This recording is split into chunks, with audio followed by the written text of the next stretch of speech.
So, is Marathon gonna work? Is it gonna be successful? Is it gonna make it? Is it going to be any good? Well, the latest Marathon Vidoc, I have not watched it yet, but I'm hearing people say it looks better. It looks like they've made improvements. So we're asking the question, was I wrong? I've said for a while, since the initial showcase of Marathon by Bungie, that it looked like a minimum viable product. It looked like they did not have a clue what they were doing within the genre of extraction shooters. It was missing like base level features that extraction fans were asking for, and now it sort of seems like Arc Raiders is going to eat its lunch. I'm going to end the previous stream. It was a morning coffee segment for members. That is an opportunity for folks to hang out and kind of discuss the day before the day starts. So we thank you guys so much for being a part of that this morning. So I'm going to watch the Vidoc with you guys for the first time. I have not watched it. I didn't pre-watch it. I have no idea if this is going to change my mind. I have no idea if this is going to land in a better place with me. I don't know. I haven't watched it. It's sitting here at the very, very beginning. I scrolled through it a couple of times with the sound off just to see, like, okay, are they doing lots of interviews? Are they showing lots of gameplay? And it does look like there's quite a bit of commentary from the developers. I saw probably 10 to 12 different people actually in the video, but I haven't heard a single thing. I haven't watched a single bit of the gameplay. I did see some clips on Twitter, and I have heard about one of the mechanics, like I guess bodies decay or something. So I did see that on Twitter. That's not really going to, persuade me in either direction. But I am going to pull the member goal up because we are working on a goal this week, and Kaiser Soze nailing it there. I have a really fun one for you guys. If you guys hit the goal this week, it'll be members only. I think we're going to take Friday nights back to members only. I don't think it's really working as a public stream.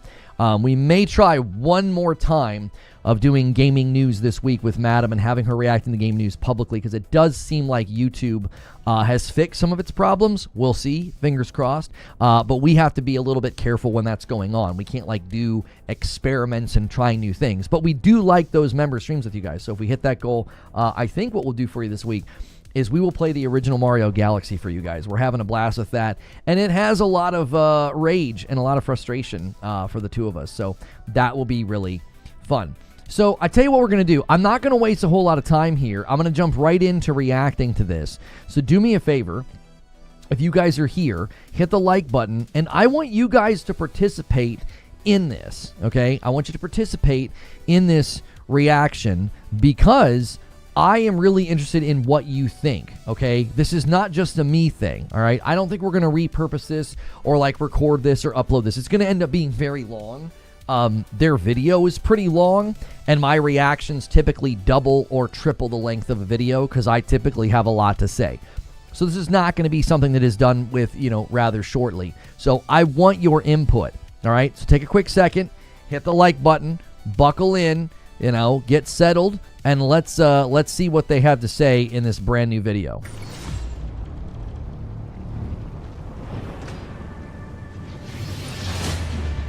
Players want more challenge. The whole point of an extraction shooter is that you're challenged to even survive in this world. We heard loud and clear from the alpha, the world didn't feel dangerous. The world didn't feel lived in. Tau Ceti 4 to us is this place that really doesn't want you there. And that sort of survival narrative really fits really well with the kind of world that we're creating. This is one thing that I'm going to be looking for, all right? I want to zero in on this because something I've been saying that I think Arc Raiders does really, really well is it feels like I'm going into a world where stuff's already happening. And because that world's so threatening, and because that world is full of Arc and all these things going on, you naturally want to do things like use proximity chat, team up with people, communicate, what have you. Or potentially, you're going to kill people because you're going to feel threatened by them. So in general, I hope they really zero in on this, okay? I really, really do, because this is something that I think is going to differentiate the game to a significant degree. So I am going to turn on this channel skin, though. I can't do it while streaming, just chatting. Okay, well, we'll do this one then. Cannot be enabled while streaming, just chatting. Well, where am I supposed to... do this then? I don't understand. Where am I supposed to be? I can't stream that game. That's not what the agreement was for. Anyway, I was going to turn on a channel skin, but it's not letting me do it. It let me do it for the movie activation, but it's not letting me do it for this. I go to Marathon or Destiny. Do you think I can go into a game category and it will let me do it? Here, I'll go to Marathon. That actually makes perfectly good sense. And let's try this one more time. Enable channel skin. Hang on. I have to refresh. We'll get right back to the reaction in just 1 second, guys. Sorry about this. I thought this was going to be like a single one button press. It still thinks that I'm in just chatting. So we'll try again in a second. I'm not sure what's going on. All right, let's get back to this.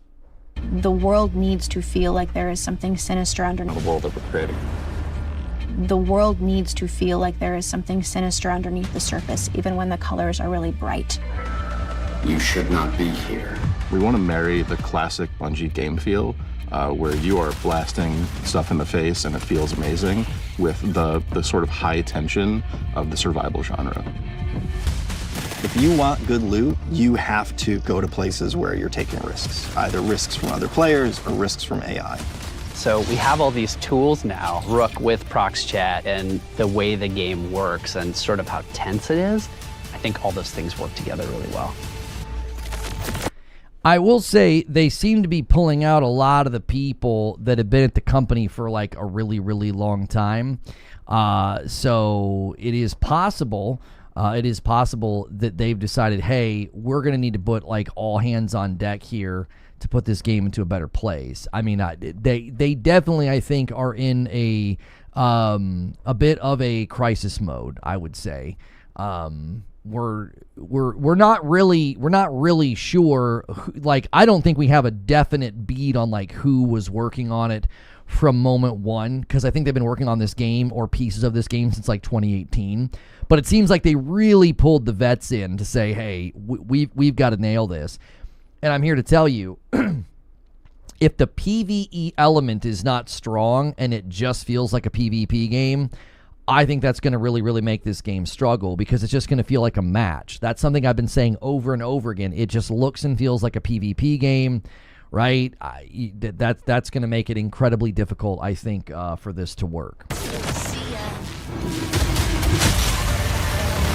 We have another rook. Come on, stop that. No. Sorry.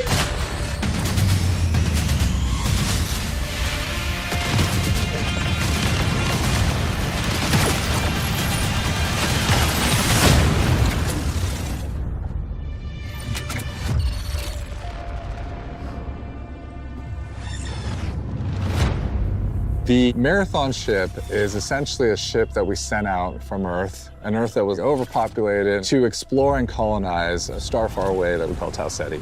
In a lot of ways, it's like the tale of humanity trying to go out into the dark void of space, find a place to colonize, and failing terribly at it. Everyone's gone, something catastrophic happened, and it's not just their absence that's important, it's the things that they left behind. The modern race to Tau Ceti all started when a mysterious signal came through the galaxy. The turmoil that sort of ensues gives rise to all these corporations that were invested in this Marathon project, now going, what happened? How do we recoup our investment? And then layered on top of that is the greed and corruption of all of the different factions and corporations and revolutionary groups. In our version of the world, we send people out not just to discover what happened, but also to collect from the things that remain there, and those people are runners. I will say something that's really absent from all of the gameplay up to this point is the UI, the heads-up display. Thank you, Shiva, for 2 months over here on Twitch. Let me add you to the total, getting us to 52. I appreciate it. You apparently started a hype train, so Twitch, you got a hype train. I've seen a couple of screenshots. I saw a clip on Twitter. I still think the UI is absurd. Like, it's super busy, and probably many people, I think it's ugly. I think a lot of people are going to find it maybe a bit too busy and hard to read. From the looks of it, Ortega in chat says this kind of looks to be a hardcore extraction shooter. I think that is going to be something that makes this game struggle a bit. I mean, I think in the initial, one of the initial like videos, the guy from Riot, he said that this is not a game for everybody. It's highly intense. It's very challenging, you know, what have you. And a 5-bomb comes in from Wired Rope. He's like, hey, let's get the hype train going. If you guys are going to gift members or renew your memberships over there on Twitch, now's the time to do it to keep that hype train going. You know, and I originally said, I was like, that's just not a really good way to fill your funnel with players if you make it this like super intense, super challenging, very difficult game.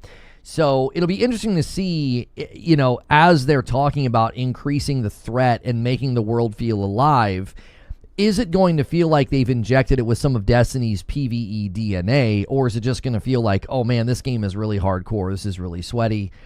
That could potentially, again, I think, be a challenge. I think one of the reasons that Arc Raiders won people like myself over, and I was obviously a skeptic because I think extraction shooters have a pretty significant challenge, and that challenge is getting people to play your game that don't love the disruption and the loss and the pain.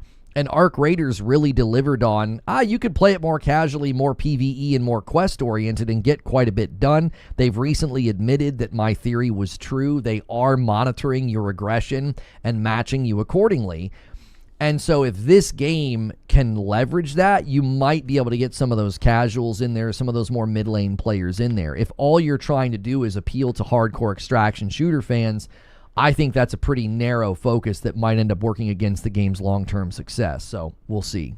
As a runner, you're a biocybernetic mercenary who's traded their human body for a biosynthetic one. You're not an unkillable god slayer. You are a mercenary, a disposable mercenary.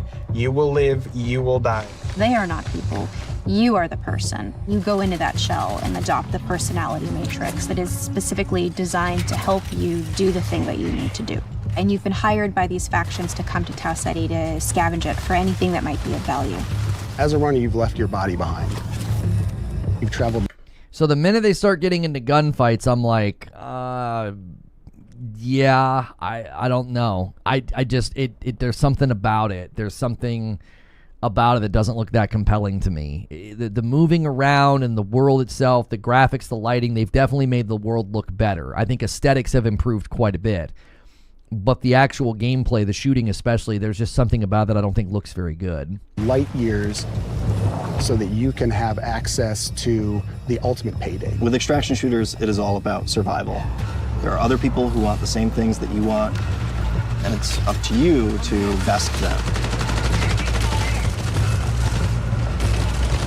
But there's quiet periods where you're listening for the anticipation of something. Could there be another crew in the distance? Did I just hear a gunshot? Did I hear AI just alert?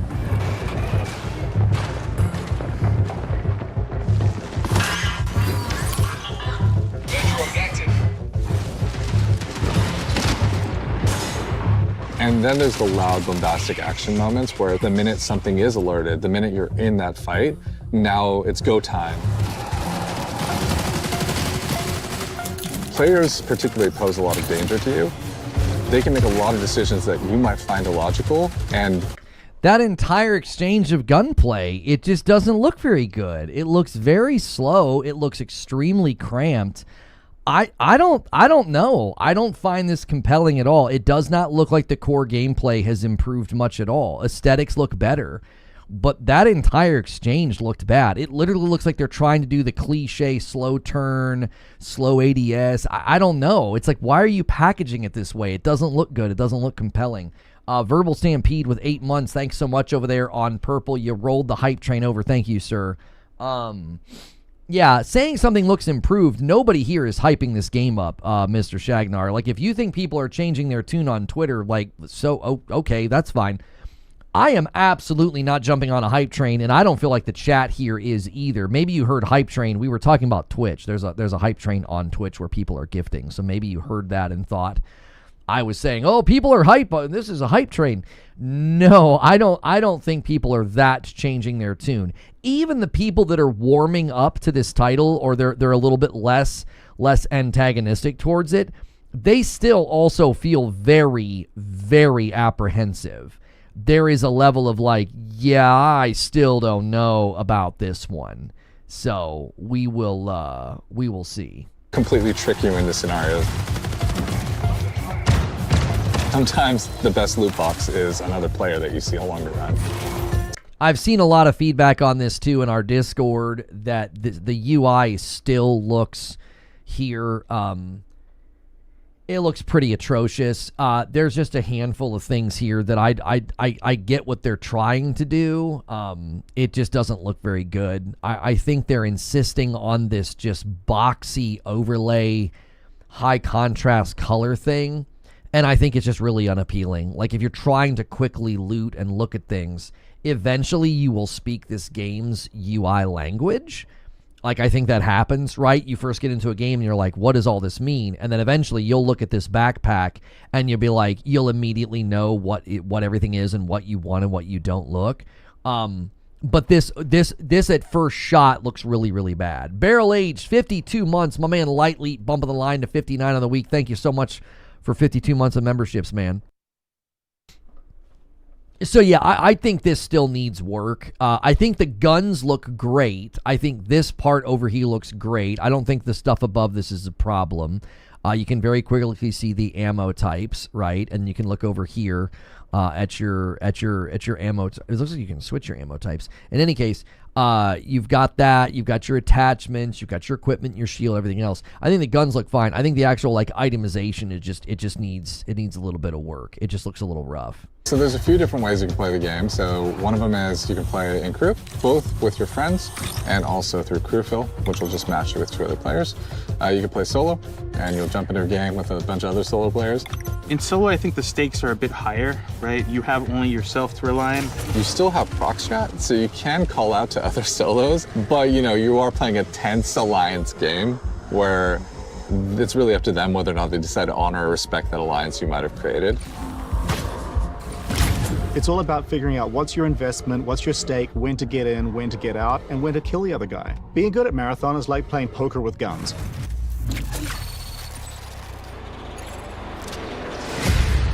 One of the things we've really focused on is making sure the environments are selling the tone we want to hit with the game. We've brought a little bit of groundedness, a little bit of grit, a little bit of darkness, a little bit of that mood that kind of is necessary for an extraction shooter to feel dangerous. Our biggest goal has always been player immersion. We're trying to keep everything as believable and realistic as possible. So we cranked up all the material responses, feel accurate, feel realistic. You'll get gloss, you'll get crud and mud. And no one of those things is all that sexy, but when you layer in just a little bit more, responsive to light, a little bit more responsive to the player, things will part, water will pool. Layer in all these different things, the world becomes much more alive. It feels like a real place. And then when you're... Sorry, I thought he was going to end what he was saying. I mean, credit where credit is due. The world looks so much better. And that definitely has a part in you wanting to play a game. You might not know it consciously. It might be more of a subconscious thing. But when you're playing Arc Raiders, for an example, there's just something about the world and the presentation. It's like an enjoyable world to be in. I remember this feeling when I played the game New World, that MMO. It was just a very pleasant world to be in. It looked good. It felt good. It sounded good. So I think that is important. They have improved that dramatically. Water, shading, shadows, lighting, all of it looks better. The presentation does, I think, feel a little bit more reminiscent of Destiny, and I don't think that's a bad thing. Whatever they were doing before really emphasized a minimum viable product. It really emphasized that this game still has a long ways to go. People in chat are saying, as somebody who is more into tactical gameplay, the engagements in the firefights look a lot more thoughtful. When shooters become twitchy and all slide canceling, it becomes boring. Well, don't hear me lobby my criticism as if that's what I'm wanting. I'm not wanting quick slide around corners, quick twitch shooter.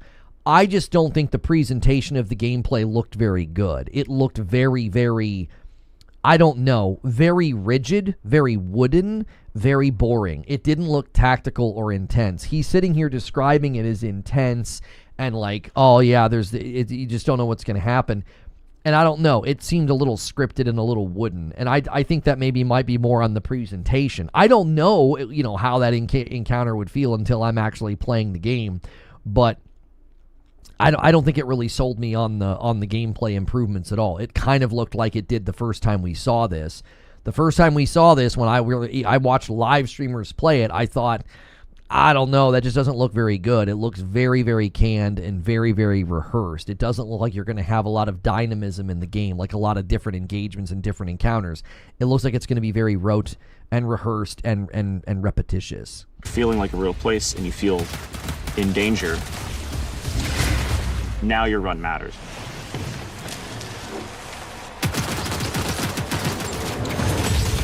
I look back at some of the alpha shots, and it's kind of hard to tell when it's sunny or when it's rainy. Weather feels like weather now. But like when it's sunny, you get this really nice like bleaching effect. It feels bright. It feels like warm when it's sunny now. I feel like we're just celebrating that color so much more. I think it just contributes to the whole effect. So we have dead bodies in the game now. We also have like decay on the runners themselves. Like you'll actually see them fall apart. We're actually dropping the body. The body stays there and the body slowly decays over time as you loot it. So you come into a room and you see a bunch of carnage, but you see one body is still pristine. You know that their killer is probably close and you are not safe. If everybody is just a messy goop, you're probably okay. Yeah, unless they're camping. Yeah, this is the one thing that I saw making the rounds on Twitter. People seem to really like this idea, and I actually think they deserve credit here. This is a level of creativity within the extraction genre. Being able to sort of deduce with visual clues, it's almost like a very subtle way of doing visual storytelling. Like you come into a room, you can tell there's been a shootout, you can tell there's been some death, but you can also tell this just happened, and you're more on alert. Or you let your guard down and you're like, oh, this happened, 5 or 10 minutes ago. And this obviously can work against you because campers would love to make you have that sense of peace and ease as you come into a room, and they're just going to add you to the body count. Jack Garland with 41 months on YouTube. This looks like an interesting mechanic. It'd be funny if Arc Raiders implemented this before Marathon launch. Let me add you to the total. This is something all these games have to be cautious of, is that good artists steal. And I remember when Fortnite started stealing from Apex and people didn't care because like Fortnite was so popular. Arc Raiders could certainly say, hey, why don't we add a weathering, mechanic to the body so you can tell how long a body has been on the ground in Arc Raiders. Something like that. Like maybe the blood's more dried or something. I don't know. They could come up with their own version of it. They could certainly bite off of some of these ideas and implement them before this game ever hits the market. Audio is a huge gameplay component in Marathon. Every sound plays a function.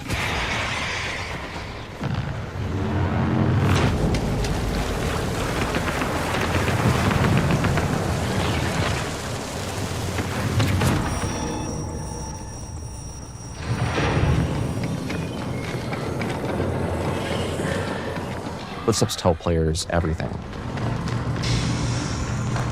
It's telling you what is the type of threat that's around you. Where are they at? Are they above you? Are they far away? Are they close by? So if I'm in bioresearch and I hear a particular material type, I know, hey, they're on the second floor and they're in this room. Our hero is the world.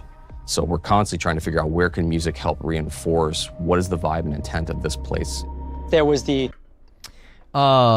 this is, I think, really good to showcase. One of the aspects of Arc Raiders that I think adds to the immersion and the tension is the sound. You can hear people looting, talking, running. You can hear the arc. You can hear the fans. I mean, I know for a fact they make the trees, like when the wind blows, they intentionally make those trees sound like one of those stupid little fans on the drones. So I think sound design is important to showcase here. I really think what they've done is if they've taken a lot of notes from like what made people praise Arc Raiders, but more than that, what makes them keep going back. And I've always talked about how re-engagement patterns in live service games is less about the technicality and more about the psychology.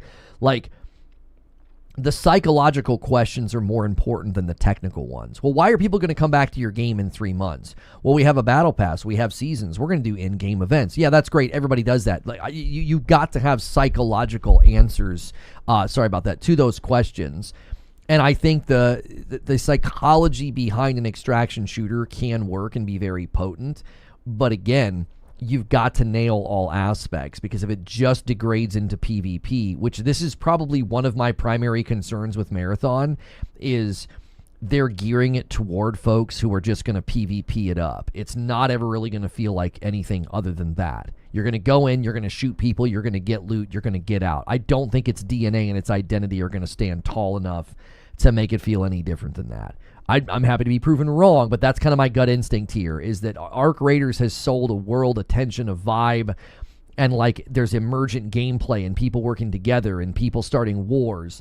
And in this game, I'm like, yeah, this is just going to absolutely divulge into or get watered down into just PvP with loot. Like I think that's one of my primary concerns with this game. Somebody said that about something about Arc Raiders. Let me see here. About people got to get Arc Raiders is mid at best. It's basically just a BR simulator at this point. I think the overwhelming positivity and the very, very healthy and long-lasting player numbers, like Arc Raiders player numbers, are pretty impressive for how long it's been out. I think that's a really, really strong argument against what you're saying. You're happy to think that the game is mid. If you think it's mid, that's fine. But acting like everybody else needs to admit that your opinion is correct, I think is a very strange way to look at the game that is doing so incredibly well. Discussion about the interaction between score and sound design. I think somebody forgot to tell him that the costume party was the next day. So I think he's got like half of his Elton John outfit on, which is fine. Like, respect. Those are some spectacles, boy. Those spectacles are a spectacle. I'm not sorry for this joke. And I wanted to create a score that wasn't just like full of instruments you've heard before. The job was, how can I make what I'm seeing, this race to survival, even more nervous and even more terrifying or even more thrilling?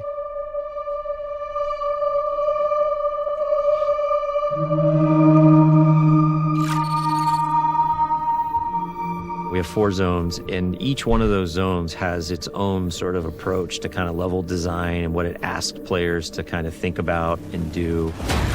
You're going to start with perimeter. You're kind of on the outskirts of the colony. It's a little more spread out. You got a little bit more areas to be safe and to sneak around, but it's also a little more straightforward. It really brings this sense of scale. It sits like in our fantasy as expansion site for the colony on the very edges of where they had settled on Tau Ceti. UESC are also there trying to understand what has happened and secure the area. Death is a part of Marathon. It happens a lot, even on perimeter, which we talk about as a more friendly zone to new runners. You are still gonna die a lot. Attention, unauthorized runner. You are trespassing in a military security zone.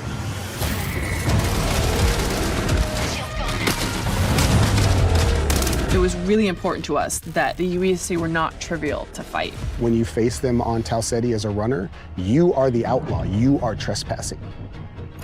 They have a little bit of this haunted tone. So you can see they have this floating locomotion, they get these sparks, they have these sigils over their faces. Sometimes their behavior feels almost like they're possessed a little bit, like are they taking in commands from a remote AI? The elite tier is sort of like this dark blue. The mini boss tier is more like a lilac. The boss tier is just gonna be dipped in red. They have these tendrils. I'm gonna say it's an unfortunate pause. I don't like doing that to people. Okay, so I think this is something that's gonna not be great for them. Okay, and I know that they don't want to just bite from Arc Raiders. I do think Arc Raiders with the drones, right? And a lot of people are gonna be like, why do you keep comparing it to Arc Raiders? That's what people are gonna do, man. Like, if you've got kind of the new, latest, greatest extraction shooter on the market, you have got to prove yourself against that, okay? Because this is one of the issues with extraction shooters is you're kind of appealing to existing audiences. Like, there aren't a ton of people right now that are sitting on the fence and not playing, Arc or Tarkov that are like, yeah, I have no interest in extraction shooter until Marathon comes out, right? So you've definitely got to consider those, those other games. I think these units look really, really uninteresting, and they look very... I don't know. They just look like they just kind of like pacing around, right? And this is something that I think the emergent gameplay in Arc Raiders works because they can just sort of free roam. They're like flying around and they can find you or see you through a window and stuff like that. This has a very, I don't know. I think this needs work. I think these need to be more compelling as threats. I also don't think they should just look like units of, like, it just looks like a person with a gun with a bunch of armor.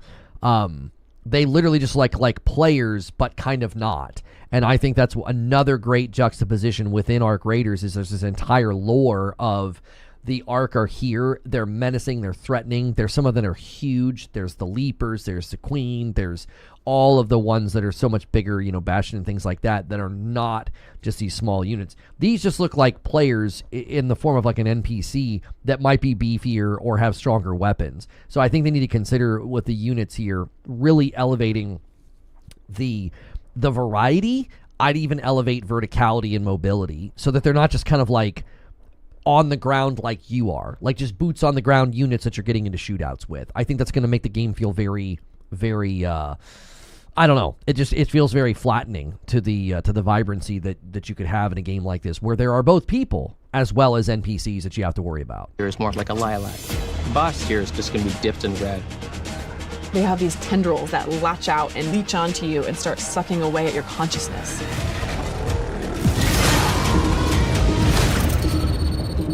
You're getting into Marsh, you're starting to understand something bad happened here, and you're seeing signs of that in a way that wasn't apparent on Perimeter. On Dire Marsh, we've got the anomaly, and it's this strange alien entity that has erupted up out of the ground. You're really feeling signs that this is more of an epicenter of where things went wrong on this colony. It's got a different style of gameplay. It's more like a central complex that is rich with overlapping areas and regions that you can find yourself kind of bleeding from one encounter to another. It's a great map to go in when you just want some action, and you're gonna need somewhere to farm.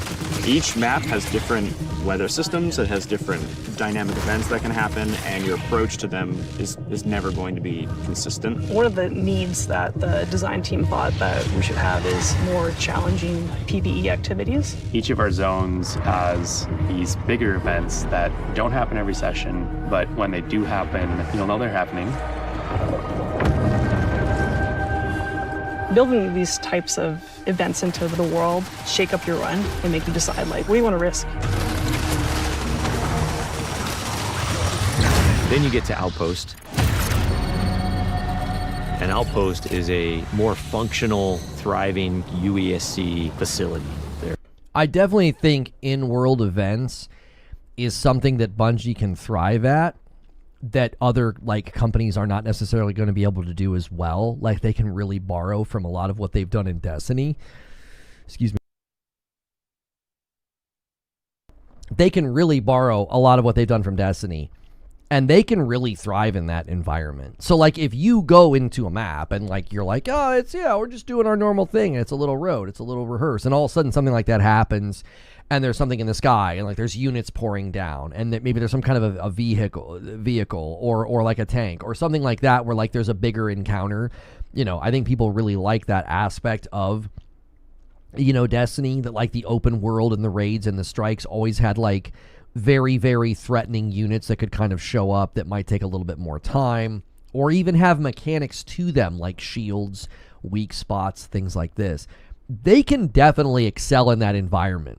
Like that is something they're very good at. Like this is what I would say to Bungie, okay? Like, and I'm not all about giving away free ideas to a company that I'm not super fond of, but hey, I'm trying to remain as objective and as unbiased as I can here.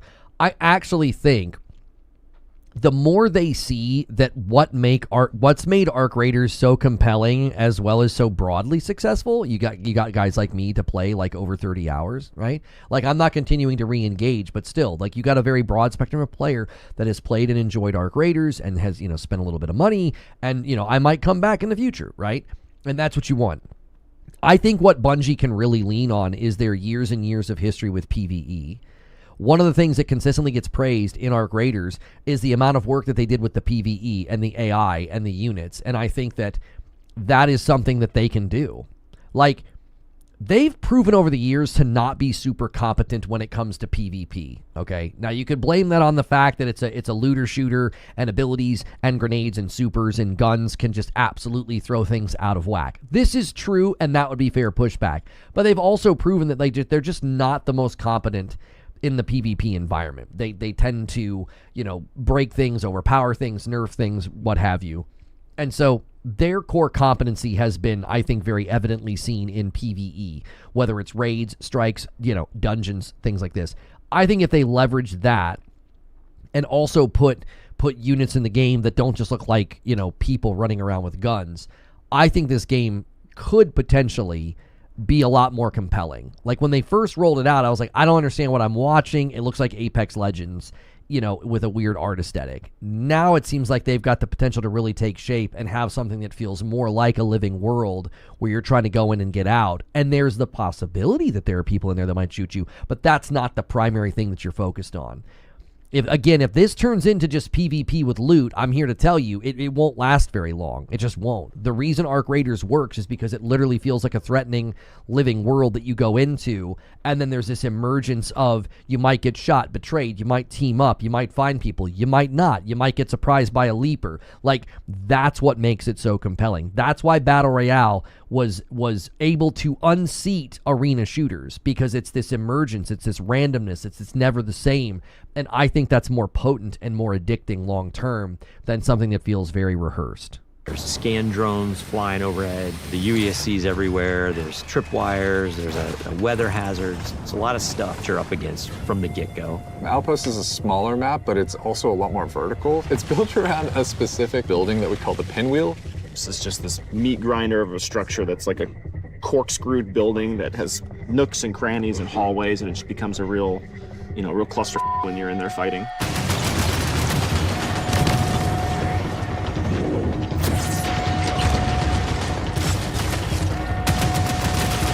The floor is raised on Outpost and nothing is free.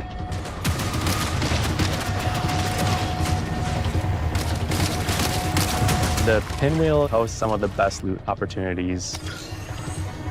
They continue to showcase gameplay without the UI, and I really think that's one aspect of the game that we've not seen enough of, and when I do see it, maybe that's why they're not showing a lot of the UI. Maybe they know that it needs work. Because I think it's pretty ugly when you have all the heads-up display stuff on the screen. It is, and I think they probably know that, and that's why they're not showing it that much, maybe. It's got to go through some pretty good refinement and polish, because this all looks fine, but then the minute you throw that HUD on there, it's pretty bad. But it's noisy, players are going to know you're doing it, so there's extra risks.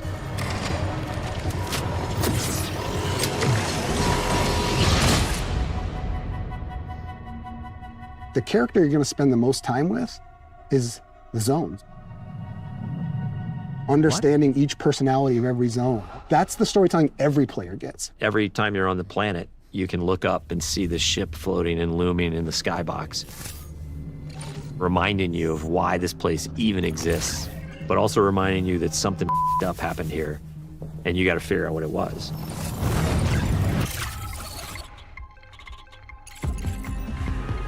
Marathon has a lot of loot in it. It's a huge pie. There's a ton of different implants at every rarity. There's a ton of different runner cores. For each runner, there's over 400 weapon mods. Like, it's just an outlandish number of items to collect. There's going to be a really interesting period of discoverability where number of like items you say the UI is fine.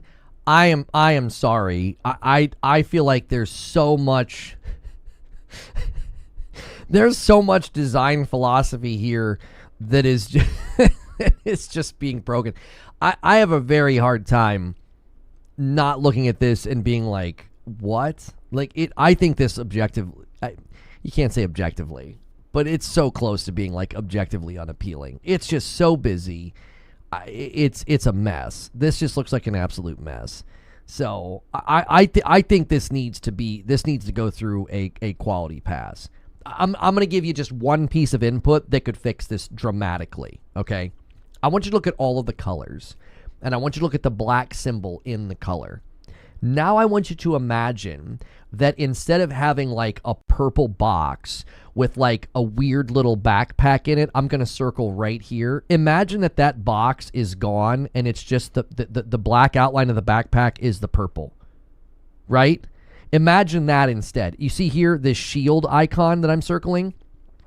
Imagine instead of seeing this green box with this black, imagine the black outline is green and there's no other color. That would immediately make this look better. Like overnight better. Like you snapped your fingers and it looks better.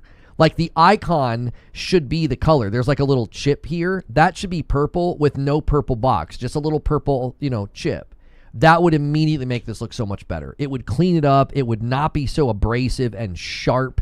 And it's almost obnoxious. So, and obviously these gray ones you would just make gray, right? You can see here, this is like a box with like bullets in it that I'm circling.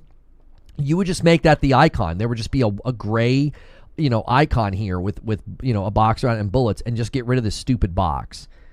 I don't work in this environment, but like I've done logo design, icon design. I was a graphic designer for a tech company for a while, and I'm looking at this thinking like that would be one of the first ways to clean this up almost instantly so that it doesn't seem so obnoxious. There's just so much going on the screen. So it's going to be a really interesting period of discoverability where players sort of figure out what are the pieces that I have available to me, how do I get them, and how do I put them together into something that's awesome.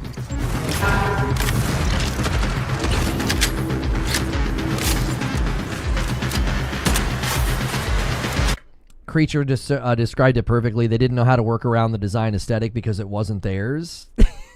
I mean, maybe. You can go through and look at how many iconic weapons have come from Bungie. And it's something that we really want to hold up and make sure that we're matching that legacy. Visually, they're all really, really distinct and clearly Marathon, but we wanted animation-wise a majority of them to feel recognizable. So when you put them in your hands, you knew how to use them. Mods will basically allow you to increase certain stats on the guns, that battery SMG. The gold mod, full-blown, turns it into the needlet. The sidearm is a gun that is effective in close quarters, but maybe not too much outside of that.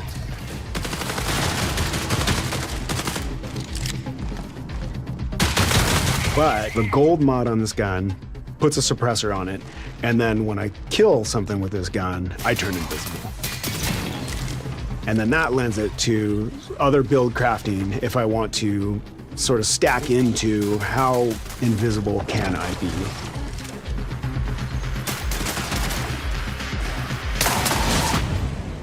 Even some weapon mods can improve stats and your runner shell's capabilities. So there's lots of different ways to raise the floor of your stats so that you're coming into each run strong.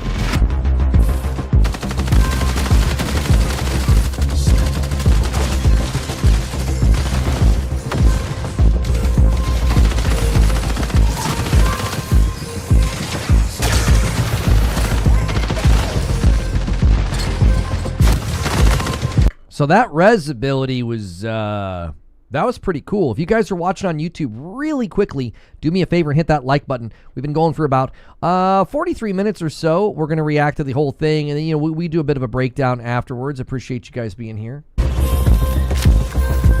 Runner shells are a bioprinted body that you inhabit when you go down to Tau Ceti to scavenge the ruins of the Lost Colony. Each of our launch shells is really an archetype of gameplay. So if you want to play like a frontline tank, if you want to play a rat character that wants to sneak around, if you want to find those rats, we have a shell for you.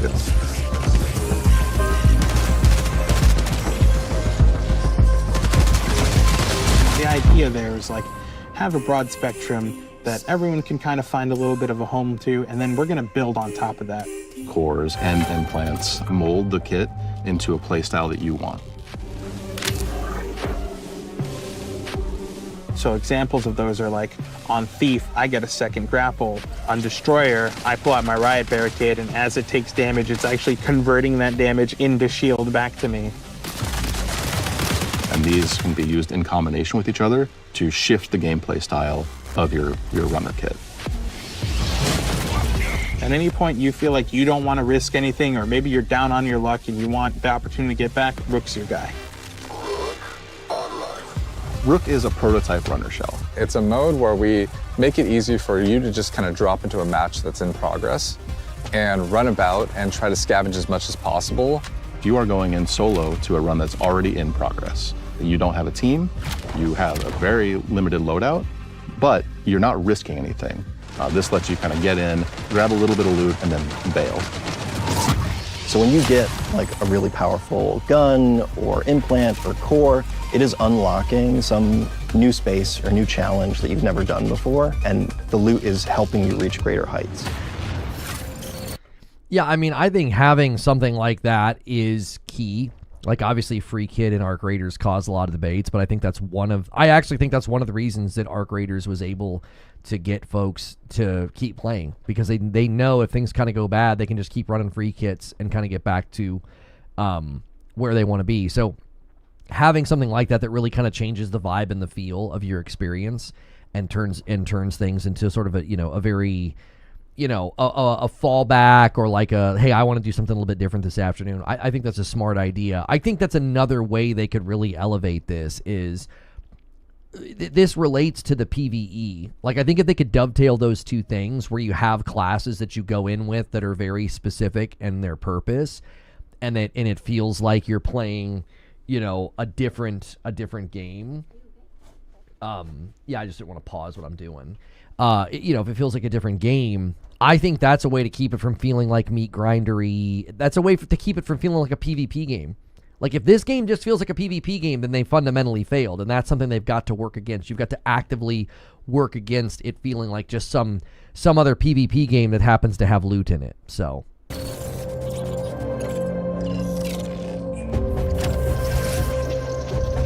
Faction agents are such a big vehicle for tone and narrative for the world. Each faction has their own motivations, their own desires, the things they're going to ask you to do. We've got Traxxas. They're the most powerful corporation in human history. They have very long arms and very deep pockets to kind of get what they want. So they might ask you to go and find specific weapons or mods. Congratulations, Leonard. Your last performance evaluation was rated on track. If you're a PvP player, one of the factions is called Arachne. Hang on one second. Street Shadow, thanks for 20 months. Let me add you to the total here. Rook is not the free kit, by the way. They have had free sponsor kits in the April build, so they have both options. I'm not necessarily speaking to the free kit aspect. I think I was trying to draw a parallel to the gameplay feels a little bit different when you run free kit in Arc Raiders, because it's random, no safe pocket, what have you. If Bungie can lean into the idea of like the kit that you go in with changing your experience and making you feel like, hey, this is a little bit fresh or this is a little bit better, I think that could really be something that they lean into, especially if they have these in-game events, if they have better NPC units and better PvE environments. I think those two things could work together very, very well. Essentially a death cult. What that translates to is that they're asking you to go and kill other runners. The sacred thermodynamics of violence. MIDA is all about destruction. They are going to give you grenades, they're going to give you claymores, they're going to let you blow the place up. And they are irreverent and dangerous. They might ask you to upload this malware into a UESC dropship, and as it leaves, it explodes and careens off into the distance. We have big plans. Explosive, visionary. Each of our factions has an upgrade tree that you unlock progressively as you gain reputation with them. And along the way, you're going to unlock these capstones that are these special upgrades. When you unlock that final capstone, you're gaining access to the best stuff in the market. You're getting gold items. In addition, these faction upgrades can increase your runner's base stats, and those base stat upgrades are permanent for the rest of the season. Here's where it gets interesting. All right, here's where it gets interesting, because if you're going to be doing this faction grind and you're going to be getting these nice stat bonuses and stuff, what do they do when the season's over, right? The voluntary wipe okay? That, I think, is another reason that Arc Raiders doesn't shove people out. Oh, you got an ad in the chat, Omar. When you're saying brilliant, are you saying that sarcastically, or is that's preferable, is it not? I would imagine that's preferable. In any case, it's going to be very interesting how they handle seasonal wipes, because that is a very divisive topic. It is a very, very divisive topic. There are people that are all about it, and they think it's needed, and they love it. And then there are people that are like, absolutely not, that's stupid, I want to keep my stuff. So we will we will see. Arc Raiders shoved me out. What in Arc Raiders shoved you out? Because they don't make you seasonal wipe. They don't make you do it. It's optional.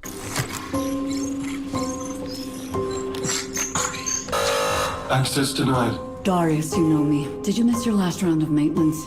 Don't search. Don't tick. Don't question. Darius? Access denied. Hey, Access it's denied. okay. It's just me. I'm not alone. The Codex is a suite of achievements, collectibles, audio logs, things that you're finding in Run that we're going to track for you over time. The more you find these items, the more story you're unlocking about them and what their role is in the world, why they're here, who cared about them, why they're as valuable as they are. I'm repeating myself with these entries, but any fears inherent in the scope of this endeavor seem unfounded. Within the Codex, there's a whole bunch of stuff that you can unlock. Runner skins, weapon charms, stickers, emblems, backgrounds for your profile, and titles. So it's everything from your first steps on the world of Tau City 4 all the way through to becoming a vid master and taking on the most extreme challenges.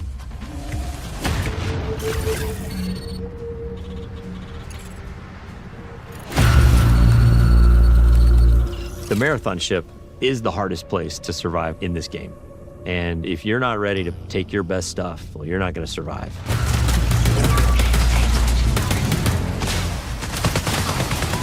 It's like a heist for a runner. Cryo Archive is big in and of itself, but it's also cold. It's also hostile. It's going to test every aspect of the survival game. Probably going to be forced to run to players in ways you haven't been on other maps. You're going to run into basically every type of environmental threat you have faced before. You're going to fight a who's who of the highest tier UESC units, and the UESC are there in this presence you haven't seen before.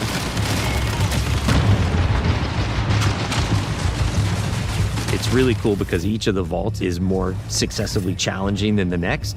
And that 7th vault is where you both are going to get the coolest thing, but also where you're going to learn the most about what happened to this place. At some point in your journey in Cryo Archive, you might start wondering if the UAC are there to keep you out or if they're actually there to keep something else in. I mean, if there's one thing that Bungie is good at, it's creating mystique and mystery and having a... hey, you got to go do the really hard stuff to really see the really cool lore. I mean, we know this after years and years of dungeons and raids having, the big bads and the real threats, right? So this is very on brand for them. I'll be very curious to see how it plays out, because if they're creating this very sharp funnel at the top where you need the absolute best gear to go in here, and you can then lose it because there's other players. And then we know how they like to go spongy route, right? They like to make enemies very spongy, very hard to kill. So you're going to have to come in here with like the absolute best stuff, the absolute strongest stuff, and you're going to have to be really on point and super organized.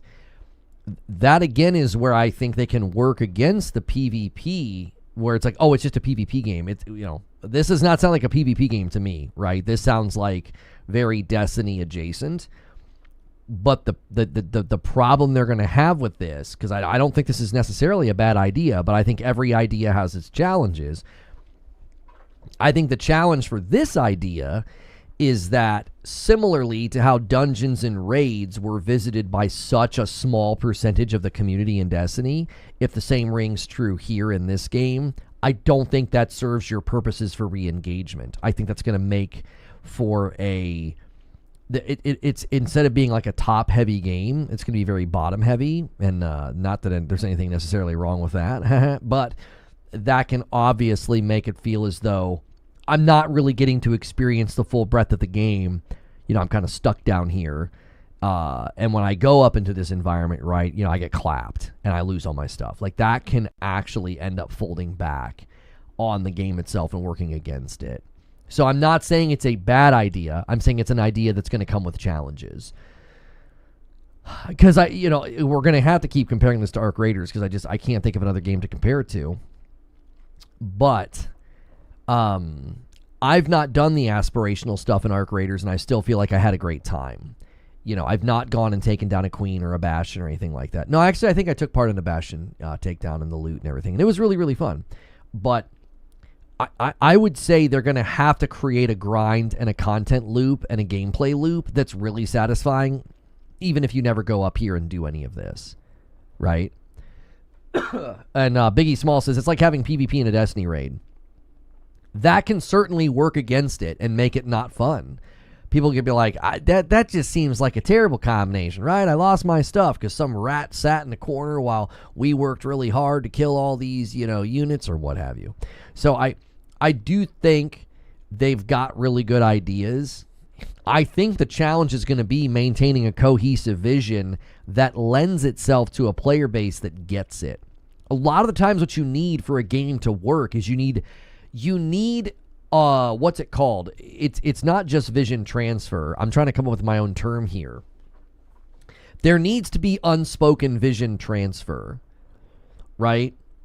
Like, Arc Raiders didn't tell me what to think or what to feel or like what the vibe should be. It just gets spoken to me by the game, and that cohesive vision is in line with the actual gameplay, right?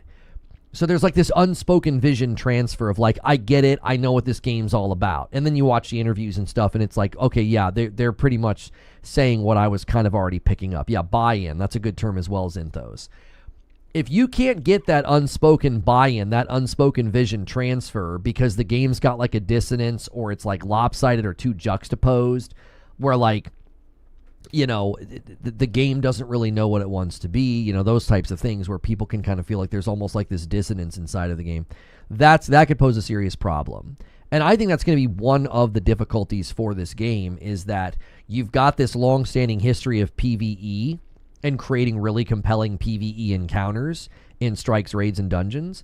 And you're going to bring that expertise to bear on this game, and that could make it end up feeling very awkward and very like, it's like a game that's got, two different legs. Picture some robot that's trying to run, and one of its legs is sort of built like a jackrabbit, and the other leg is built like a horse. They're built for speed, but they're built in very, very different ways, and they might not complement each other, and it might make the thing run in a really wonky, sort of lopsided way, even though you've got two things that, at their core, they're built for speed. The game might feel like that.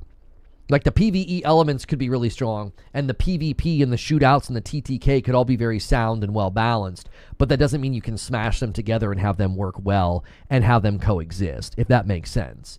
So long-term, somebody was mentioning this in the chat, I think it was Corey, was saying, you cannot control what the player base does. If it just turns into a PvP sweatfest, that's just what it's going to turn into, right? You can't really you can't really stop that. I think that's another element here that's sort of unspoken, like you just don't know.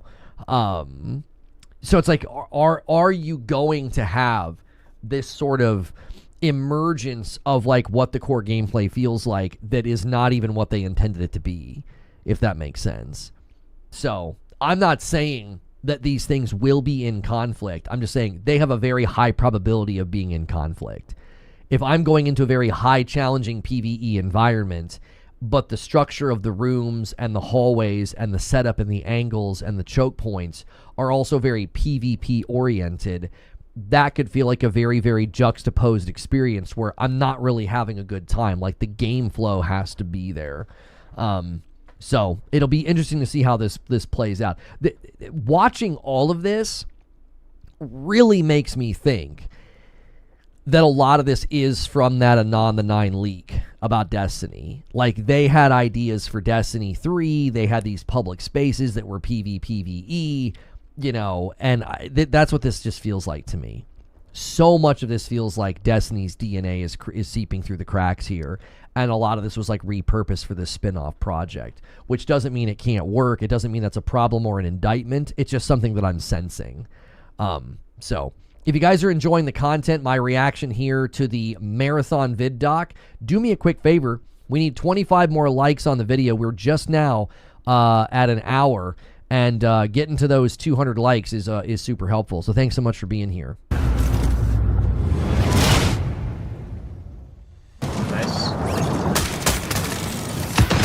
Okay, so now they got the UI up. All right, so here's what I'm gonna do. I'm gonna get the member display out of the way, and then I'm gonna slide up. I'm gonna give you guys the streamer experience, okay? Because there's nothing here. This is commonly probably where streamers are gonna kind of like set their cameras, okay?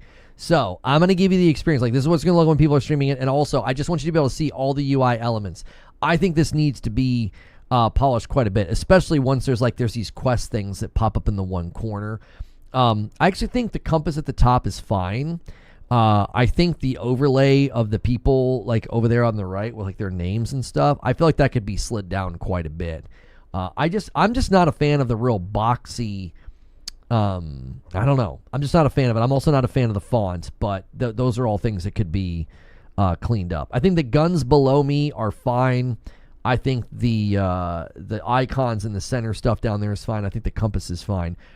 I just, that font choice is just, for some reason, I'm not a fan of it. That's completely subjective, though, so that could just be me. That could be me not liking the font. I think the thing that I'm most excited about for Marathon is getting into the hands of our players.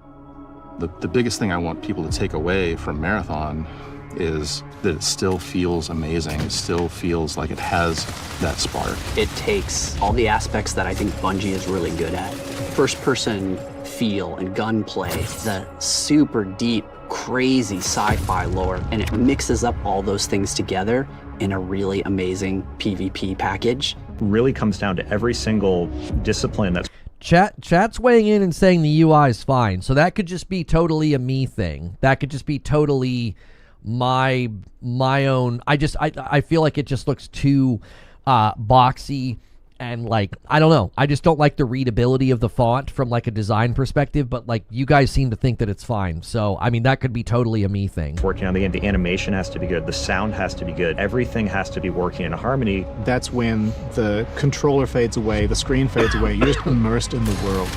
That is what we're trying to live up to with Marathon.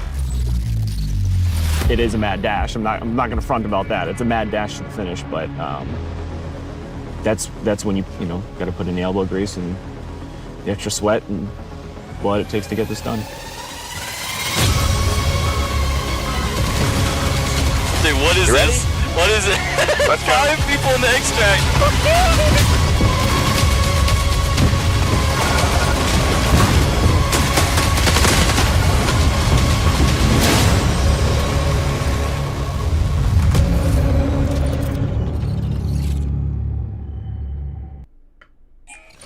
Okay, that's it. That's the end of it. So, I mean, I would say I get first impressions. I get why people are saying that it looks better, right? They've listened to feedback. Okay, they've improved the environments. I still think the guns, like the way they sort of frame up the screen and the way they look in the boxy, I don't think the guns look that great. You know, I'm coming from, Borderlands and Destiny, right? And so I think in general, and I'm going to try something really, really quickly. I'm going to see if it'll let me switch directories so I can do this overlay. We're just trying to activate these sponsorships. I don't know why it's being so stinking picky. But in general, I think that I get why people are saying it looks better. Like, they've improved the world. The world looks better. The vibe looks better. lighting, all of that. And I think people might think that that's not important because they're like, just show me the action, just show me the gameplay, just show me whatever. And it's like, here's the thing. You've got to want to be in the world. I think the way the world looks and feels, and even the way the world sounds, is incredibly important. I think that is one of the reasons that I still remember thinking it was just enjoyable to be in the world of Arc Raiders. It was just enjoyable to be in that world, okay? I liked it. I thought it was great. I thought that, you know, the sounds, the vibe, the feel, all of it felt great when I was in New World. Similarly, Arc Raiders, there's something about the execution, there's something about the delivery, the lighting, you like being in that world. There's something about it, and everything's attached to that, like the way your character looks, the way the sun's setting, all of that. And I think that's important for Marathon in particular to achieve a player base that's not just in there purely for the mechanics of it. Like, they're in there because they like the game. They have an affinity for the game. They enjoy the feel and the vibe. And that's why I think it's good they focus on sound design. I think that's another huge aspect that I think was good that they focused on. If you're going to play this game and you're going to be able to know, like, what's going on, where are their players, where are their threats, where are their NPCs, you're going to want the sound to be there as a tool for you, but also you want it to be an aesthetic enhancing element of the game. It's going to feel like you're in this place. It's going to feel like it's threatening, right? Anytime you play a PvP game, that's going to play a part, right? You got to have that sound design. You could be playing something like Valorant. You could be playing Marvel Rivals. You could be playing Arc Raiders or Bungie's Marathon. Sound has to work well so that you can kind of get a beat on where players are. Bumble Pants for 39 months. I think their biggest hurdle will be the first content drop. Will it be Curse of Osiris dud or keep players engaged? Let me add you to the total. If you guys are just now tuning in, you might be seeing us on the front page of Twitch. We're running one of those channel skins, and that puts us on the front page. So thank you so much for being here. Hit follow. Consider becoming a sub. I just reacted to the Marathon Vidoc, and we're just kind of talking about it. So be curious what you guys think if you're interested in those types of games, if you're interested in Marathon. Okay, so those are the things that I definitely think they deserve credit for. Where I still see this game not being that compelling. So I'm not hating on this game and calling it crap or calling it garbage. I don't think it's a very compelling offer, okay? Here's why I don't think it's a very compelling offer. I don't think the NPCs, the AI, and the engagements with them, I don't think it looks that good. I don't think it looks that fun. I don't think it looks that compelling. It looks very basic. It looks they just look like players. They just look like units, like people walking around with guns, and they're bigger, related on how hard they are to kill, right? Their armor and what have you, right? And so to me, I think that is a problem. It just doesn't look that compelling. It doesn't look that cool. It doesn't look that exciting, right? It doesn't necessarily look bad. I am not saying that it looks bad. It just doesn't look very compelling. I'm like, is this something I'm going to want to play over and over again? Is this something I'm going to want to play weeks in and weeks out? Probably not, right? Now, let's talk about the PvP encounters, because B3D3's in chat. I think I've recognized you from comments. I think you leave a lot of comments. And thank you for doing that. Thank you for supporting the channel. Here's the thing. I don't think the PvP encounters are all that compelling either. I don't. I think the gunplay looks fine. It looks serviceable. It looks very Apex adjacent. You can clearly feel some of the Destiny DNA there, but it's very much like they're always shooting some kind of a rapid-fire SMG, AR, or like a sniper. They showed the sidearm the one time, but most of the time it's just like they're just drilling somebody, with bullets. Not a problem. I just don't think it looks very compelling. I don't think so.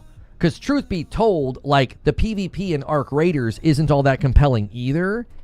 It's the whole package, though. It's the world, it's the threat, it's the vibe. It's like, oh, is this person going to kill me or not?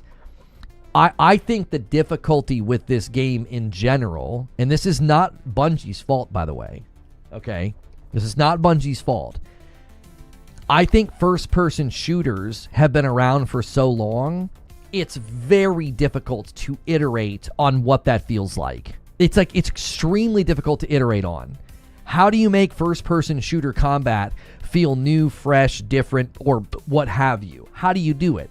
I don't know if you have a whole lot of agility within the genre itself. I don't. So I'm not faulting them. What I'm saying is I'm like, I don't know how compelling this is. And this is important, and here's why. There are so many PvP games you can play right now.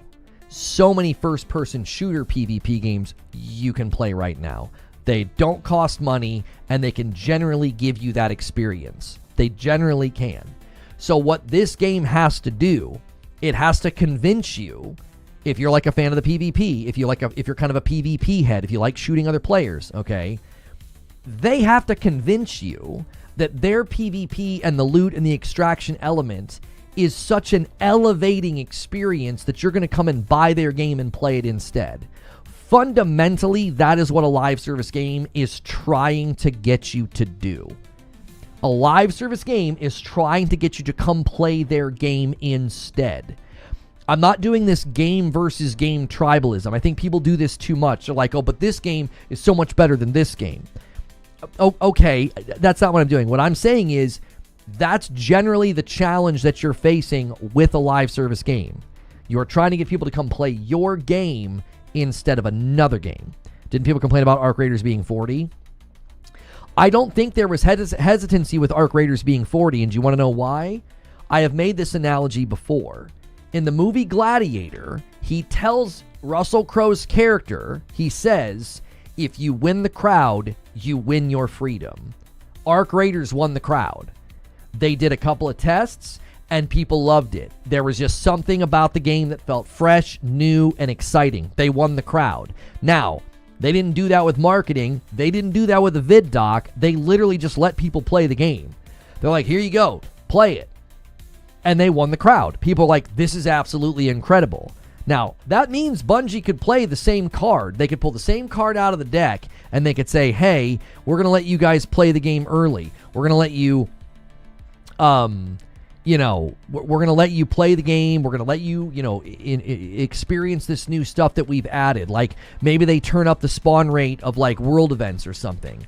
Maybe they do something to give you the experience, that they're continually trying to sell, which is the idea that, like, it's this really cool, new, fresh extraction shooter. So they could win the crowd and win their freedom, and people will get over the price point. That goes back to everything I've said leading up to this moment. I just don't feel like it's that compelling. I didn't see anything in this trailer that's going to potentially, let's say, change the minds of the people that are either on the fence, a skeptic, or they're just like, this game looks like trash. Do you understand? That some of you guys, I feel like this is part of the discussion, and I have nothing against you. God love you. But I think some of you guys were already kind of interested in this game, and now your pre-existing interest has been heightened because the game looks better and they've made improvements. I don't actually think that you're the main issue here. I don't think so. I think the main issue for Marathon is all of the people that were like, I don't know, looks boring, I don't know, I think it looks bad, or they're just straight up antagonistic and they're like, looks terrible, should have made Destiny 3, looks terrible, you stole artwork, looks terrible, Arc Raiders is better. You understand? They don't have to convince you. A lot of you guys had like a pre-existing interest, which is great. That's totally fine. I hope you have a great time with it. They need a lot more people that are like, yo, this game looks like the next hotness, right? I'm seeing tons of people on socials claiming they weren't interested and now they are. If they win that fight, they have a shot. If they win that fight, then Marathon has a shot. If they can't convince people that we're either, like, if let's just say you're checking boxes, right? Are you interested? Yes, maybe, sort of, absolutely not, right? They need the maybes, the sort ofs, and the absolutely not. They need those people to move on the spectrum. You need the absolutely nots to switch to a maybes. You need the maybes to turn into sort ofs. You need the sort ofs to turn into yeses. You need everybody to move in that direction. I'm seeing some people say that. I'm also seeing tons of people say it doesn't look any better. It still looks boring, right? Like ratio is certainly better, but not dramatically better. 17,000 likes, 3,500 dislikes. There's obviously going to be varying degrees of feedback. The proof's going to be in the pudding, which is the player base a month after it comes out, in my mind. Yo, Mike on a mic with a $5 super chat. My feedback for them is it should be $20, and the PvP in its current form is not enough. It's definitely a pretty game with great gunplay. I appreciate that. Thank you, Mike on a mic. I think the proof is in the pudding, and that's a month after it comes out. A month after it comes out, where's this game sitting? Because you can get people interested in the game if it's new and there's nothing else going on. I think March is kind of a precarious month. I think it's a pretty full month already, so I think they might they might consider pushing to April. They might consider pushing to April. Arc doesn't look boring. Like both, once you're in it, the immersion takes over. I never thought Arc looked boring. I thought Arc looked too good to be true. I remember telling people, I was like, I don't think it's going to look like that when you play. I thought Arc looked too good to be like a live service online game. I thought it looked too good. It looked too good. I was like, there's no way it's going to look like that. No, it looks like that. They did a very, very good job with it. Flyest90 with 36 months on YouTube. The opening cinematics, the lore, the way you feel with your consciousness entering the body is incredible. The AI is no joke either. Let me add you to the total. Thank you so much for renewing. Guys, check your member renewals, check your primes, help us hit our weekly goal of 500. If you hit the weekly goal of 500, I do a Friday night stream with Madam. And then you can see us play some Mario Galaxy together. It is hilarious. It is a little rage-inducing. There's a lot of controls quibbles I have with that game, so that's what you guys can unlock this Friday night. Or if you guys have a request, a game you'd like to see Madam and I play, you can always submit that request if you think there's something that would be more fun to watch us play. The most compelling part of Arc has been the community. If it was 100% PvP a-holes, it wouldn't be that fun. That's fair. Arc did look too good to be true at first. Yeah, I thought there's no way a PvP game, an extraction shooter game, is going to look that pretty. I mean, they pulled it off. They really, really did. I think both Arc Raiders and Helldivers 2 achieved something pretty remarkable. And I think what they achieved was, hey, our game is fun, but it also has like a cinematic quality to it. There's like something with the lighting. There's something with the vibe. There's something with the sound. It's got like this cinematic quality to it. And I think that's great. I think that's one of the reasons it's just so enjoyable to be in the game. I bought Arc, but it's never going to grab me long term because third-person shooters just ain't it. That's totally fair. Like, if you just don't vibe with third-person, I'm actually kind of going in the opposite direction. I'm kind of falling out of love with first-person shooters. Some of this is because I spent a lot of time in a game like Returnal, one of my all-time favorite games. So that's third-person shooter, obviously. It's a rogue, so I'm not PvPing, but still, I think I've spent a lot of time in third-person action-adventure games. And I also think I spent such a large portion of my gaming life inside Call of Duty and inside Destiny. So, like, I've just developed a bit of a fatigue with first-person shooters. I like seeing my character. I don't know. I like feeling like the immersion point of movement, you know, the dashing, the dodging. Like, there's just, I don't know. There's something about that, the rolling out of the way. I really have sort of, I've developed not a distaste. I just, my palate is no longer attuned to first-person shooters as much as it used to be. The sudden shilling for Marathon suspicious. If you think I'm shilling for Marathon, you've been watching for 5 seconds and you haven't been listening. Like, I have not yet shilled for this game. I have said, here is what they clearly improved. Here is what I still find very not compelling. I feel like there's significant aspects of the game that are not very compelling. I think the biggest challenge they're going to face is re-engagement, because I think people are going to be like, there's just nothing that special here. There's nothing that unique here. Like, I have absolutely not changed my tune on this game. I have not. I still feel like this game has an uphill battle to climb significantly. I really do. I think they've got a really, really tough hill to climb in live service in general, okay? They've got a tough hill to climb with public PR and public perception. First impressions are everything, and they did a really bad job at that, right? Lono has been a Marathon hater 90% of this conversation. I wouldn't classify anything I'm saying as Marathon hater. I feel like I'm being very constructive and very fair to what I saw, right? Like, me saying that it's not compelling, I don't think it's fair to classify that as hate. Like, I feel like I'm being very fair to the game, and I'm being very measured in what I'm saying. I'm not saying, looks like crap, looks like it's going to suck. Like, that's like hate. I feel like I'm being very, very measured in my approach here. Yeah, my position, Zubair is saying, is like, maybe it won't suck. Yeah, my position has moved from this thing doesn't have a shot to, okay, maybe this thing might actually do okay. Like, that's not a pretty big move. And I'm certainly not shilling for a Bungie game. The only thing I see with Marathon is that they don't have secret community puzzles and bosses. Then the game will feel like it has no depth. I agree with Lono. This should have been the first reveal. Reforge has been doubtful the past year. Not shilling at all. No, not at all. The first-person shooter crowd will definitely play this. Let's not kid ourselves here. Everybody doesn't like third-person in our greatest. Basically feels like Fortnite at this point. I don't think you're wrong that, like, if you're making a game right now, first-person shooter, like first-person perspective, is automatically kind of already more popular. I think that's totally fair. I think Arc Raiders shows that you can certainly be very popular with third-person, and so does Fortnite.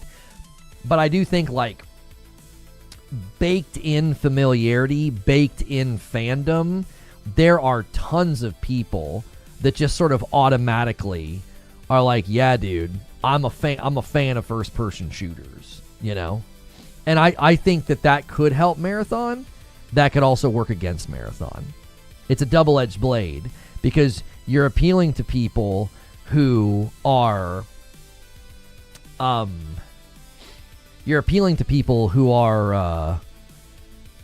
doing. We're releasing RoboQuest Redux, his long-awaited mod. Oh, a mod.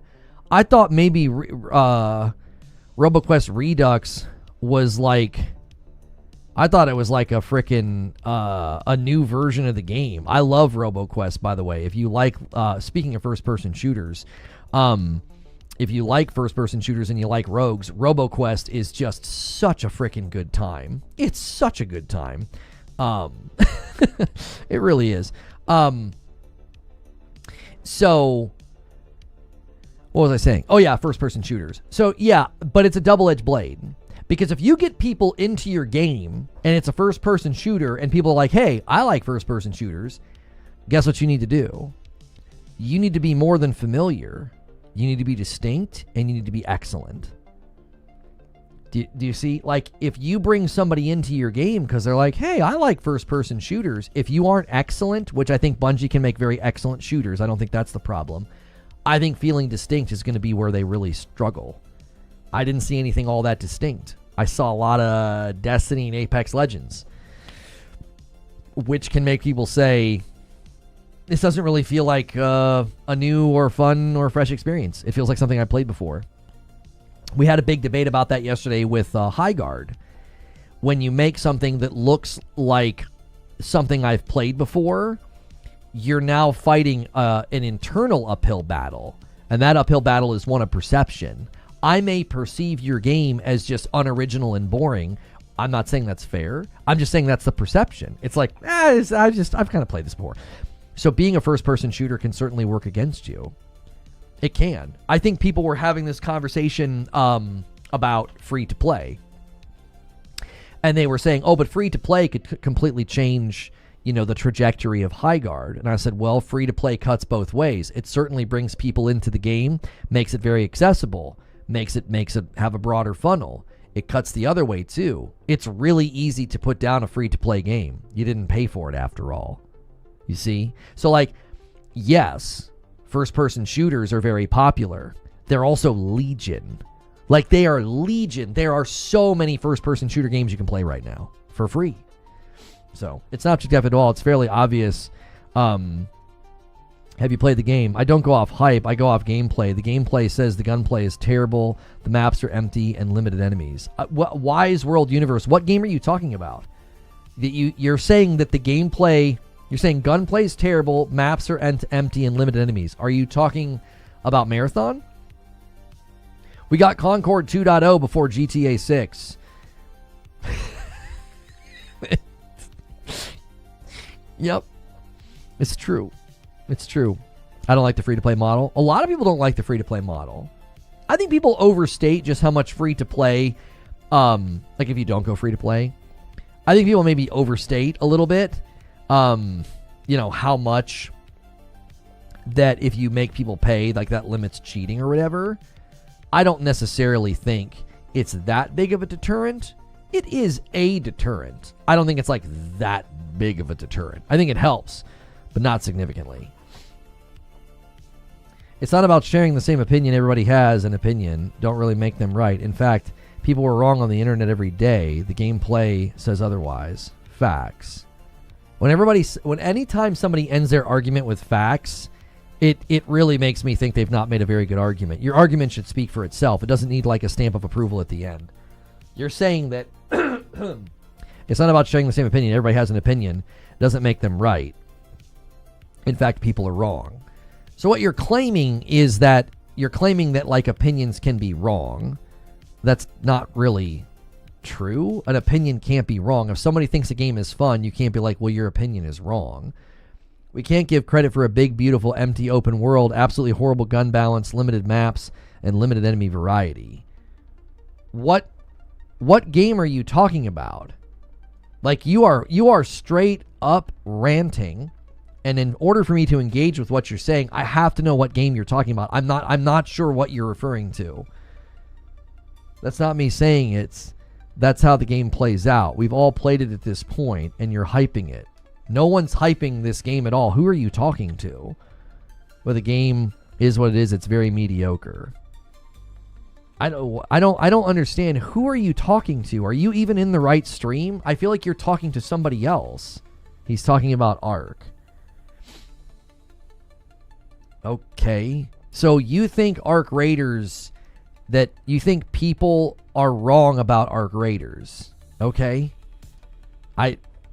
They can't be right or wrong. They're playing it. It's got good reviews and people like it. Like you're trying to measure something on a binary that can't be measured on a binary. They're either right or they're wrong. They can't be right or wrong. It's an opinion on a video game. I'm going to need people to stop acting like arthritis is just... He keeps retracting every time he makes a spelling mistake. Like he typed arthritis instead of Ark Raiders. Why does your phone think you're trying to type arthritis? And you're also not engaging with me. I've always found that to be a bit of a pet peeve. Like you're just on a soapbox and won't answer questions. Stop acting like Ark Raiders isn't just the Division Dark Zone redressed without the cover system and less content. So you're doing this thing that people do on the internet a lot. And you're in an absolute diatribe rant where you only speak in sweeping reductionistic platitudes. Like you're not saying anything. Like you just said, Ark Raiders is the Division Dark Zone redressed without the cover system and less content. Like, that's so difficult to engage with because it's so sweeping, it's so reductionistic, it's so platitudinous. Like you're not actually saying anything. You can do that with any game. You can reduce it down to like it's just this, and it's like, yeah, but that's not really true or fair. I mean, I guess that can be your opinion, but like, so everybody else is wrong. They've all just been duped. They're just playing some dressed down version of the Division Dark Zone. I never mentioned that mess with the greatness that is Helldivers 2. Okay, here's what I'm going to do. I'm going to take you out of the chat for one day. You have completely refused to engage with chat and myself. Like, I've asked you 4 or 5 different questions. You're just here to rant. You're not engaging with chat, and you're not engaging with me. That's not welcome here because we like to have conversations, and you would just prefer to come in here and treat it like a soapbox. Like, I gave you plenty of opportunities to answer me, so I'm just going to make you not able to chat for one day.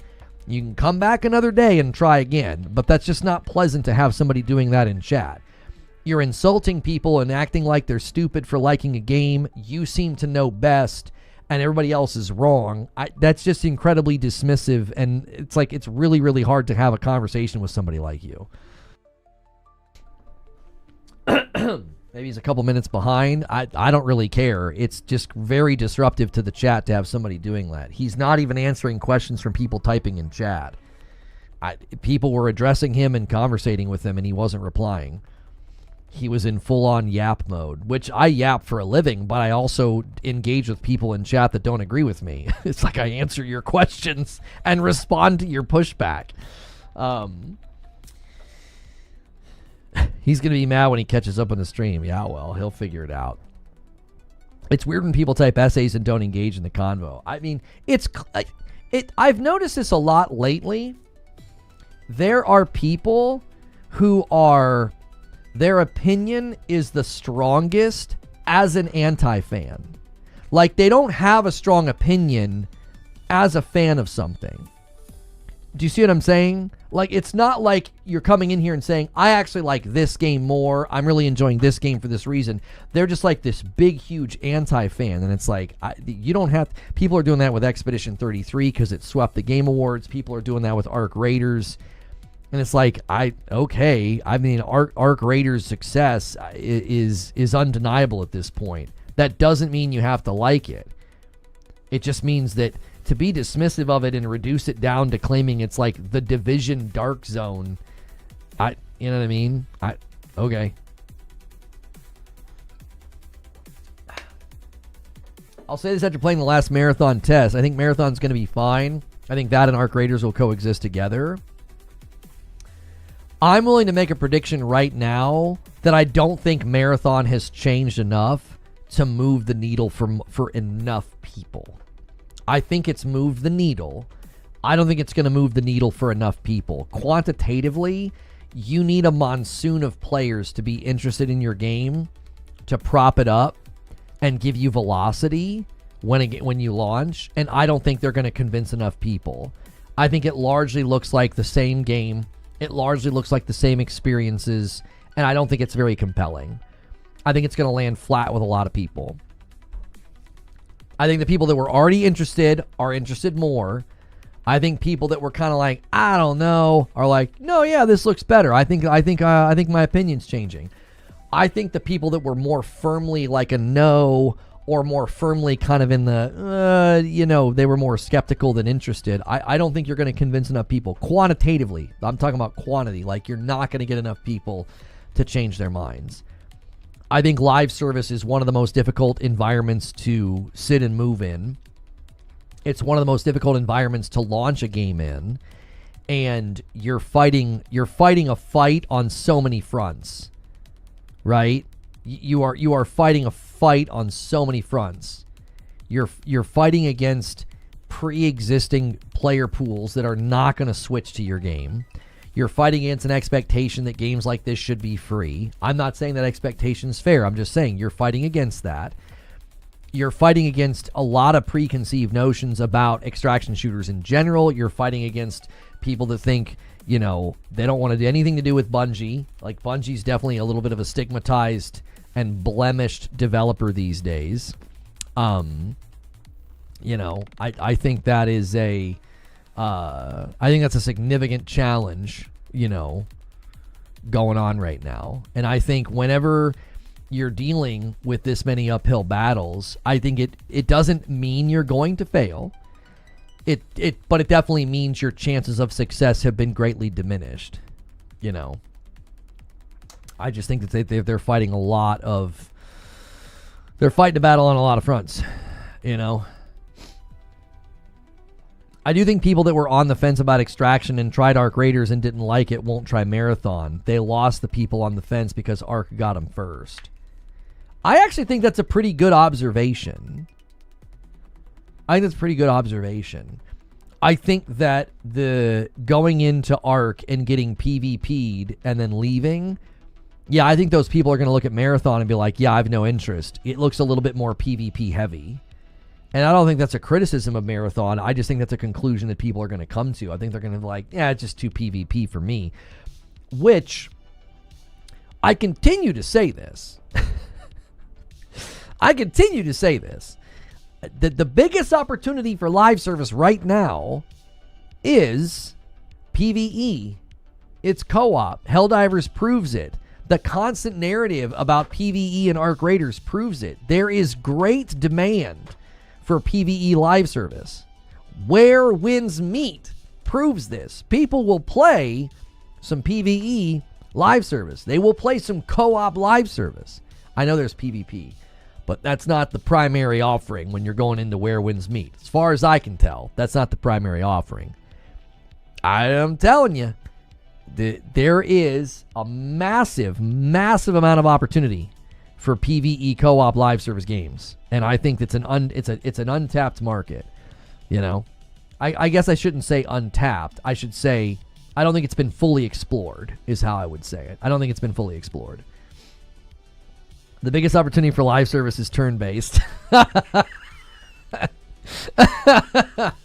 You're gonna get Creature barging in here in the chat, yelling at you. Cheaters are spreading in Arc Raiders. Arc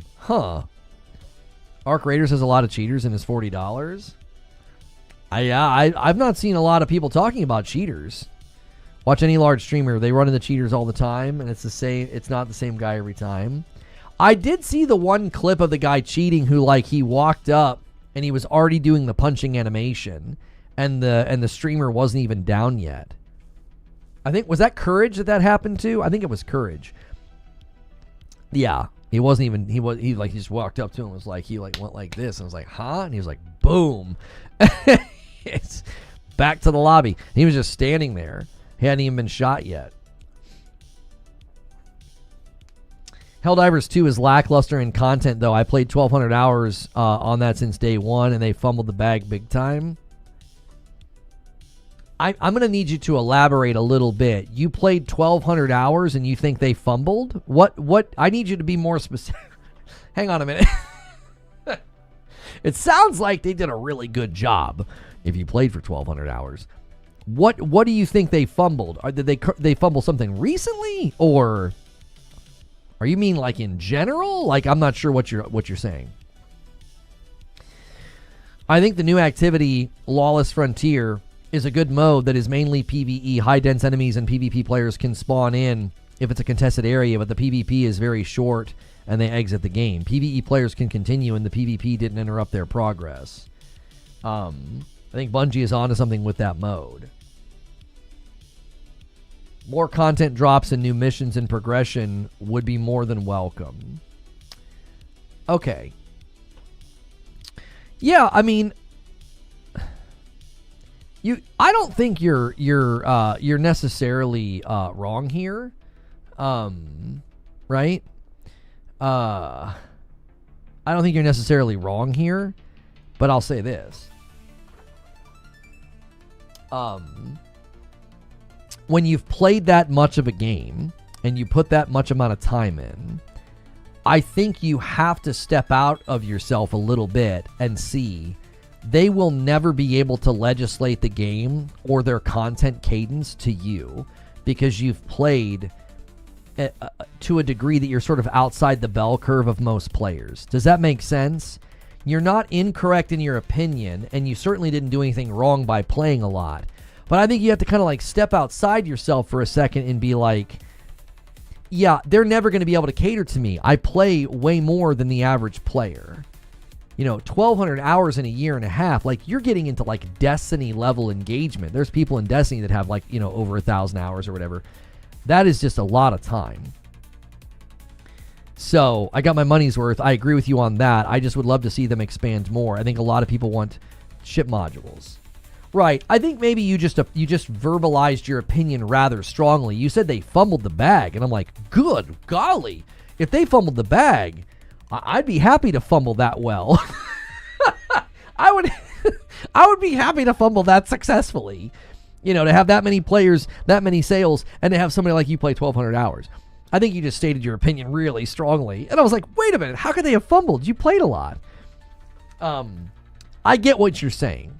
You were speaking from a place of where you sit right now.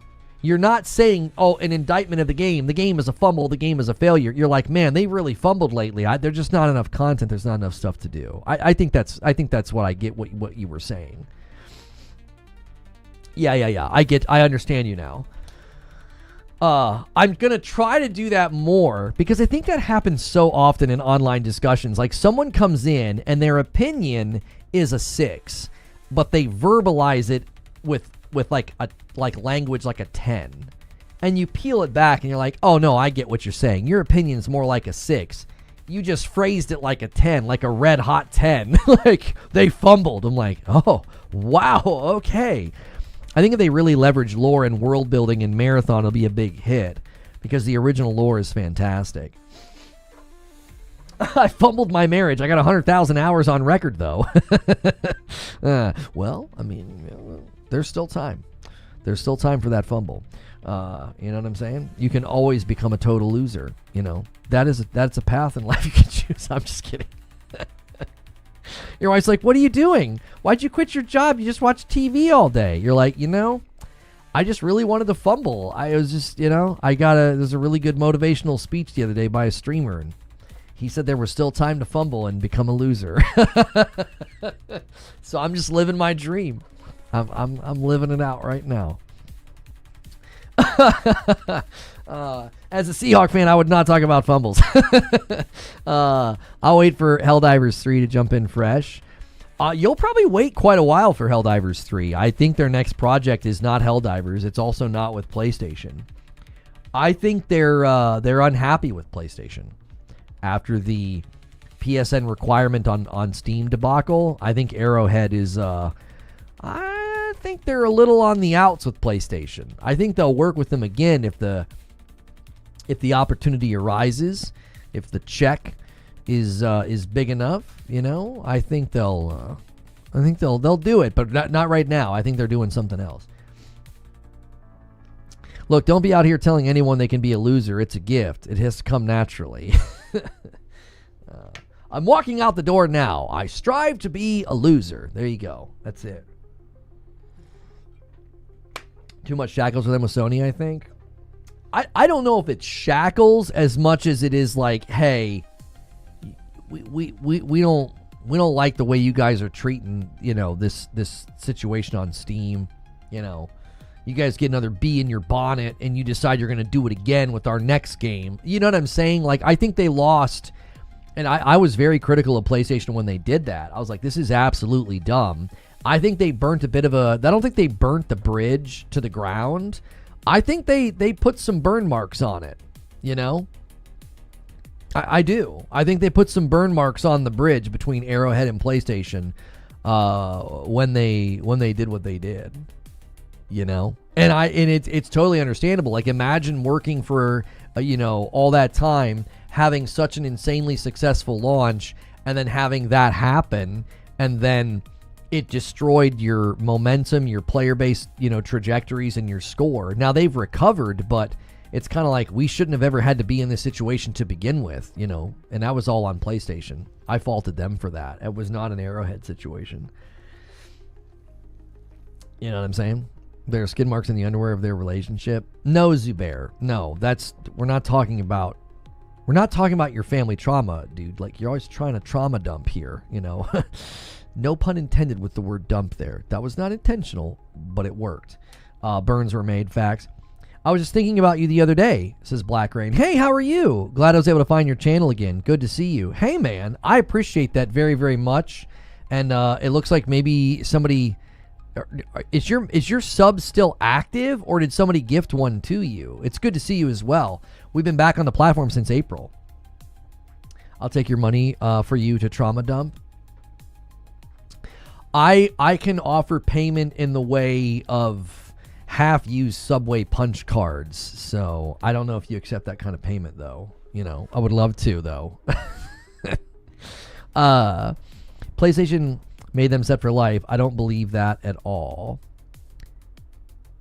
they would never have the success they did without PlayStation. Okay, that's why I said I don't think the bridge has been burned to the ground. I just think there's some scorch marks on it. I think they're like, hey, listen, we're not too keen to sign up to do that one more time. Okay, think about it like this, Garrett. Let's say you enter into a contract with somebody, and it sets you up. Like you become very, very set, very wealthy, very established. But let's just say at some point during the relationship, it gets a little tense and it gets a little unpleasant. You actually might think the opposite. You know what? You really set me up here. I don't really need to do this again. And I don't really like how this turned out in some aspects. For my next thing, I don't want to work with you. Do you see? Like, what you're saying actually could motivate the decision to be like, yeah, our next thing, we want some distance from you guys for a little bit.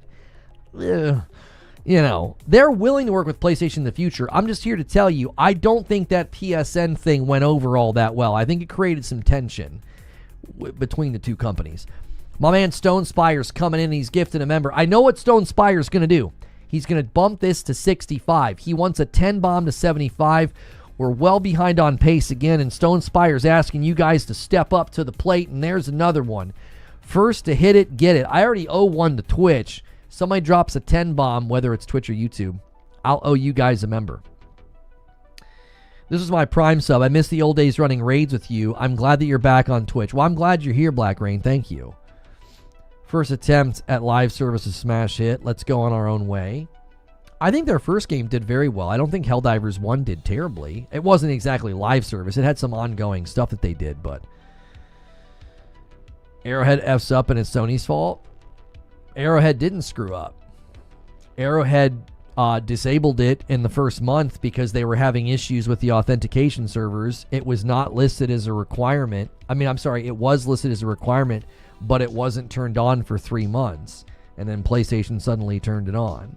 PlayStation also was very inconsistent in their messaging. They said that it would be only required for Ghost of Tsushima Legends and not for single player. And then they pushed out a single player game where it was required. It was 100% a PlayStation issue. The messaging was confusing and inconsistent. The implementation was incredibly stupid and destructive. It was 100% a Sony issue. It had nothing to do with Arrowhead. You know what I mean? He made an executive decision that allowed the game to flourish and thrive and set records and have an inverse sales curve. I don't know. I fault Sony 100% in that exchange. They could have said, you know what? Under the circumstances, we completely understand why you made that executive decision. We happened to make tons of money in part because you did that. Let's just leave it off, right? Like, let's just leave it off. In light of the circumstances, you disabled it. You made the right call. We've both made a ton of money. We don't need to turn it back on, right? Not buying Arrowhead, didn't know they had to be PSN compliant. I never said that, so that's fine. You don't have to buy that. I'm not selling it. I'm saying in the moment, the CEO made the right call. I'm not claiming they were ignorant or that they didn't know they had to be compliant. I'm saying in the moment, they had a severe problem on their hands and he made the right call. And it resulted in a wildfire of popularity, an inverse sale curve, a player number on Steam that just continued to go up. And I think in those situations, that's exactly who you want in charge. You want somebody in charge who can make the executive decision, be a man of action, and get things on course. You want people in the game playing. You don't want to be like, no, we got to insist on this PSN thing. It's so important. No, getting people in the game is more important than that. That's a side issue. That is an absolute within the triage of importance. That is not of the utmost importance. What is of the utmost importance is getting people in the game, and he made the right decision. And in light of those circumstances, I think PlayStation should have said, you know what? This game has been so massively successful. You guys were able to hit crazy stride and momentum and velocity on Steam. Let's just leave it off. It's not worth it. And he stepped down as CEO. He took on a different role. He's still at the company. If you think that's why he stepped down, that's completely unrelated. Whose fault was it that their game had the bottleneck he was trying to alleviate? Sony's? Well, I don't think placing blame there makes any sense. It far exceeded all of their expectations. all of their market research, all of their projections and their internal thought was, if we hit 100,000 concurrent, that'll be a dream come true. It exceeded all expectations. And the authentication servers for PlayStation are not his responsibility. What's funny is you just accidentally argued that this totally was a PlayStation issue, because the authentication servers for PSN was part of the problem, and disabling that enabled them to get people in the game faster. So yeah, it's not his responsibility to make sure that PlayStation's authentication servers are ready for an influx of players. That's a PlayStation issue. Once again, we've come back to a pretty clear conclusion here. He made the right call. He got something out of the way that didn't need to be there, and allowed players to play the game who paid for it, who were like, I can't even get in the dadgum game. And then the player numbers go crazy. Their success. Look at the player-based division on Steam as well. What, 60% of the purchases historically have all been on Steam? He made the right call. He totally made the right call. I think when you look at a situation like this, as the dust settles, you say, you know what? Nobody saw this coming. You made a call. This is the result. We've had tons of success and made tons of money. I think in this scenario, we can make an exception. We don't need to turn on the PSN thing, because you now have a huge customer base that bought something that if we turn this on, they'll be unable to play. Like, let's think here about what's the end goal. What's the point right here? The point is to, to have a successful game. So I think he made the right call. I think Sony, and listen, Sony lost. Tail between their legs, tuck tail and run. Sorry, yep, turn it off, turn it off, turn it off. Yep, turn it off, turn it off. The players are mad. So there's no way to look at this and not conclude that Sony screwed up big time. They absolutely screwed up. They should have turned it back on to begin with. And secondly, they turned it back off. They literally admitted, oops, our bad, everybody. We're sorry. Just turn it off. Now maybe this internally motivated them to do this thing, that we've been speculating about, potentially with a launcher. That's always a possibility. That internally they're like, you know what, that's fine. We'll do our own thing in the future. It'll secure us more revenue on, the first 6 months of sales or whatever. Yo, it's good, Weskinator. How are you? You just got to drop the PSN stuff at this point. I believe that they have. Haven't they completely dropped it? Is it even required anymore? I don't even know. I thought they were like dropping it on all their games. I don't think they're requiring anymore. So, back to what I originally stated. I don't think they're against working with PlayStation in the future. I just think there was some tension there, and I think they're going to be like, hey, if we're coming back to the table, we want assurances that something like this doesn't happen again. We don't want PSN required. We don't want our relationship with our community to be disrupted by something that you want. The PSN login requirement is a Sony initiative. It's something that PlayStation wants. It's not something that does anything for Arrowhead. It does nothing for Arrowhead. So they're probably going to want to come back to the table like, listen, we want it in the contract. We want that to be completely off the table. We don't want you to ever have the option of doing that. No, absolutely not. We're not doing that, because that gets between us and our players. And our relationship with our players is more important than you trying to, create an ecosystem or gather data. Like, that doesn't do anything for us. So I don't think it's extreme. I don't think there's like animosity. I don't think they're like, oh, we hate PlayStation. But I would guess that if they come back to the table for another game in the future, they are going to insist on that being completely not an option. Were you wrong? I don't think I was compelled by the Marathon Vidoc that I was wrong. I still think this game's likelihood of success is still very low. Yeah. I still think it's low. I see improvement. I acknowledged improvements that are visible. It's very, very clear that they've listened. It's very, very clear that they've made adjustments. and they've made improvements. I, however, do not think they are making a very, very compelling offer. I don't think the gameplay against the NPCs, I don't think the gameplay against the players, I don't think it's compelling enough to convince lots of people to suddenly be like, oh yeah, I was wrong, Marathon looks awesome. Right? I don't think so. I think that there are too many people that have already made a decision about the game. I'm not saying this is fair, but we know people do this. There are lots of people that have already made a decision about this game, and I don't think what we saw in the Vidoc is going to change their mind. I just don't think so. I think people that were already interested have had their interest increased. I think they've had their interest increased. And I think people that were maybe sort of interested but skeptical, like I think like the skeptics have maybe been convinced. I think people that were like no, or actually had like animosity toward Bungie in the game, I don't think any of those people have been convinced to change their opinion.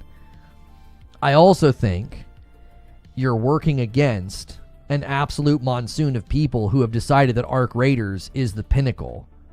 They think like this is the best extraction shooter. Think of it this way. Imagine that you were working on a battle royale.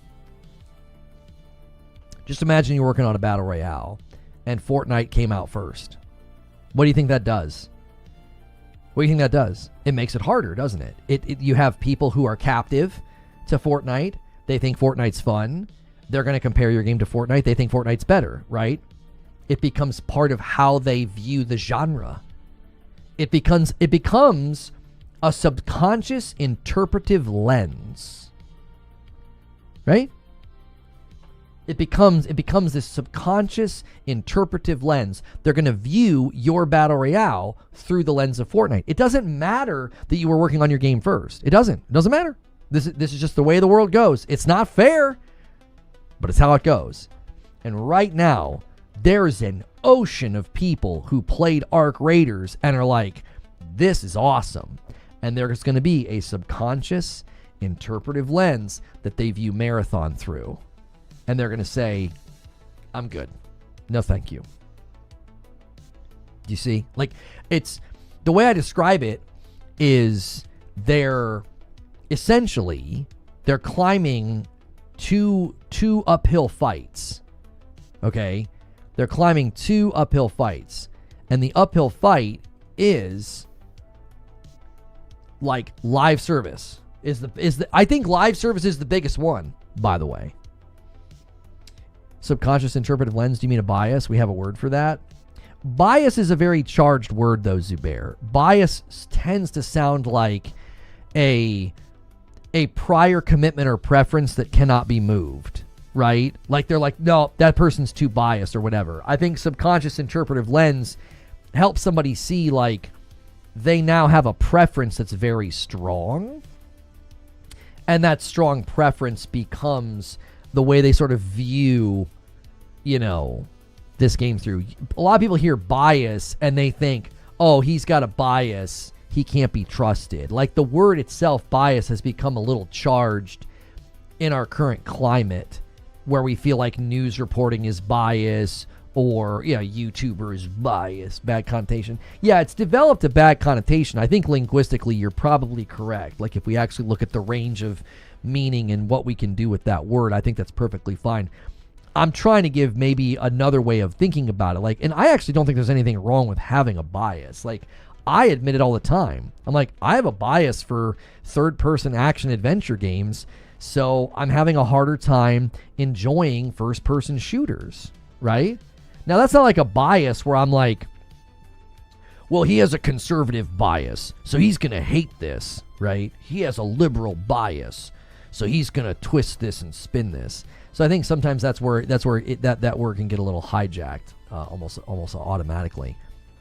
Yo, Rulakir1 over here on Twitch says, I recently bought a used copy of COD Modern Warfare on PS4 and had to uninstall it because I needed to make some kind of Activision account to play a single-player campaign. I only play single-player story-driven games or campaigns. I don't need some kind of an account. No, I understand. One of the worst things you can do to me when I install your game and I boot it up for the first time, you make me agree to your EULA, your terms of service, and then you're like, you need to make an account.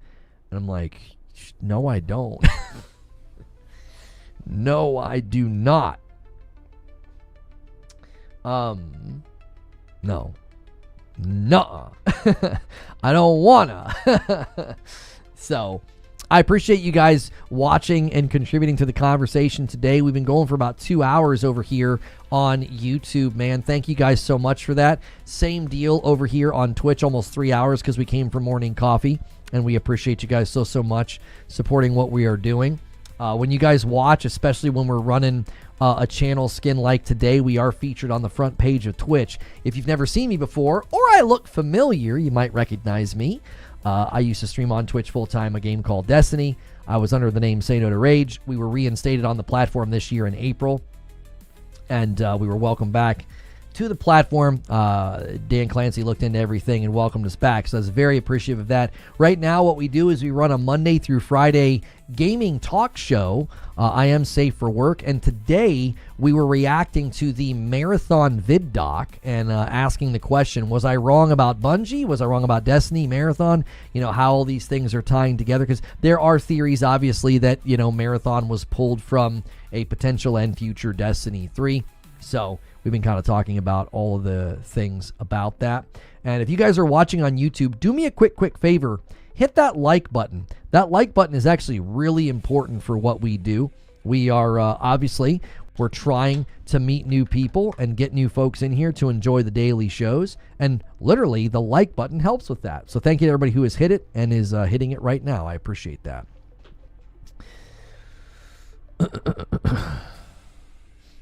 I'm ready to be surprised by a Marathon. Another good game is never a bad thing. Well, and I think that is obviously, you know, part of the discussion. I think sometimes when you're critical of a game or you're skeptical, I think we were running into this yesterday when we were talking about High Guard. I think people just assume that you're hating, because I do think there is a lot of reflexive hate out there. People that just sort of, it's just a reflex. That looks like trash, looks like crap, looks woke, looks dumb, looks like slop, right? And so if you're critical too, then people assume you're doing the same thing. Or there are people that actively cheer for games to not do well, right? They want the game to fail. They want the game to flop, okay? I'm not actively cheering for a game to flop or fail, even if I make the prediction that it will. Does that make sense? Like, I am, and I think that's what sometimes gets lost in these discussions. Prediction is not campaigning. Like, I'm not campaigning and cheering for this game to fail and flop. I mean, I have plenty of reason to cheer against Bungie, but I've attempted to not do that. Whether it's, I think they should make Destiny 3, I genuinely think that. I think that's their only path forward. They're just too large for anything else. I don't think you should walk a bunch of the talent out the door and have any more layoffs. I think that would be bad, right? I don't harbor ill will or animosity toward the company as a whole. You know, it'd be very easy to do that given everything. But I do think when I look at Marathon, I just feel like it's very much a non-starter. I just don't think it's going to have what it takes. If they prove me wrong, I think that'll be a feat in and of itself, because I don't think it's all about me and my prediction. It's about the way the public has responded to them and their game. Not just their game, but their company, you know. If the game comes out and it's great, Lona will give it its flowers. Yeah, I thought Arc Raiders was going to struggle, and it hasn't. I mean, I've given it full credit. I'm like, yeah, this game completely went against the grain of what I thought the public was going to do. To their credit, I think they did not build a hardcore extraction shooter, and that's why. I think Arc Raiders is very, very playable as a casual. I think Arc Raiders is very, very playable as a You know, it's very, very playable from just like sort of a PvE, you know, angle. Marathon will be trash, and you guys know it. The evidence is all there. AI slop, character design, world design, everything. I mean, I am very much on the side of not thinking the game has much of a chance. You seem to have a much stronger opinion here. Where do you see AI slop in Marathon? I don't think I saw any evidence of AI. They're coming back from that. Look, Concord, speaking of High Guard, it's being made by Concord devs. I believe there are 2 people working on High Guard that are Concord, but I believe they came very late. If you think about the fact that High Guard is coming out next month, I don't think you can lay that game at their feet. I think the people that spun off from Respawn are more to blame. Think about the development cycle, right? Think about the development cycle of High Guard. It's extremely unlikely that the 2 people who left Firewalk, last year, were able to contribute that much to that game. The game's coming out in a month, which means the last year of design was largely on systems and ideas, philosophies, and vision for the game that was already put into place well before those people came to the company. So I think it's a very bad diagnosis to be like, oh yeah, it's these Concord devs. Oh no, I would not say that at all. I would say that High Guard is very much a project that they built without the people from Concord. The entirety of its design, I mean, you can think that you've not made a very good argument that Marathon is AI slop. You're just saying, oh, the entirety of its design. I've been very critical of Marathon from moment one. I don't see any evidence of AI slop. I don't see any evidence of that. And you've not provided any. Great, no. It looks like a children's coloring book, but they couldn't decide where to put the colors. Okay, yeah, you're being critical of the aesthetic. I don't find the aesthetic that great either. I think the guns look pretty bad, to be honest. I think the UI looks pretty bad. I think the world looks a lot better in this vid doc, but I, again, don't think you provided any good evidence or argumentation that they've used AI. I'm not seeing anything in the game, and I am not defending it by any stretch. I don't think it's going to do very well. Remember me when it flops. Oh, we'll do our best. I play everything and probably play more than all of you. Okay. I really hope you feel the meaning and the passion behind this. We're very proud of you and what you've achieved, and we will definitely remember you. Maybe not for the reasons that you want us to remember you, but we will definitely remember you. They plagiarize stuff in Destiny 2. The plagiarism deal is a Bungie problem. Yeah, I think the plagiarism issue with Bungie has nothing to do with AI. I think it's we're big and can steal and get away with it, you know? I think that's what it is. I genuinely mean this. It was kind of like, I think it's similar. I think it's similar to what we saw with how Fortnite started copying Apex. I think when you're big and you're popular, you can get away with just like stealing the ideas of other people. Like no one's going to care to a certain extent. And I think Bungie definitely got a little too big for their britches. I think they thought, yeah, we're big, successful team and company, and we can just kind of steal from other people. I think it caught up with them. I love when people try to defend what actual gamers know will be trash. I don't think anybody here has attempted to defend Marathon, and I don't know what actual gamers are. If you could show us where they are, I guess we're not actual gamers. This is why we have so many trash games these days. Really? So at the end of 2025, it's your assessment that we've had a bunch of trash games? I think 2025 was one of the best years we've ever had in gaming. I don't know. You claim you play more games than all of us. You should be swimming in excellence this year. It seems like maybe you don't play a lot of games. If you did, I feel like your outlook would be very different. I don't know. You're an actual gamer that plays more than the rest of us. How are you not rolling credits on 2025 and saying, man, what a great time to be a gamer. There were so many great games that came out this year. I don't know. Sounds like maybe you don't play a lot of games. I could be wrong, but that's just what it sounds like to me. It sounds like you watch a lot of videos about games that say a lot of the platitudinous things that you're saying, and you're just regurgitating in my chat. Actual gamers, trash games, AI slop. I mean, these are all bumper stickers of a certain pocket of people who consume YouTube videos about gaming. Doesn't sound like you actually play lots of games. I can't even keep up with my backlog, and I do this for a dadgum living. I think I rolled credits on like 24 games this year, and I'm still behind. We're talking about Marathon, not what we played this year. But you just said that so many trash games come out because people defend Marathon. Nobody was defending Marathon. And again, if you play more games than the rest of us, something you claimed a few moments ago, why do you think there's so many trash games? This was one of the best years in gaming we've had in a very long time. It's a very dense year, very full year. Yo, Vaughn, thanks for coming back for 19 months over here on Twitch, hitting 66. If you're a gamer, you get it. Oh, okay. So if we were actual gamers, we would understand your completely nonsensical rabbit trail argumentation.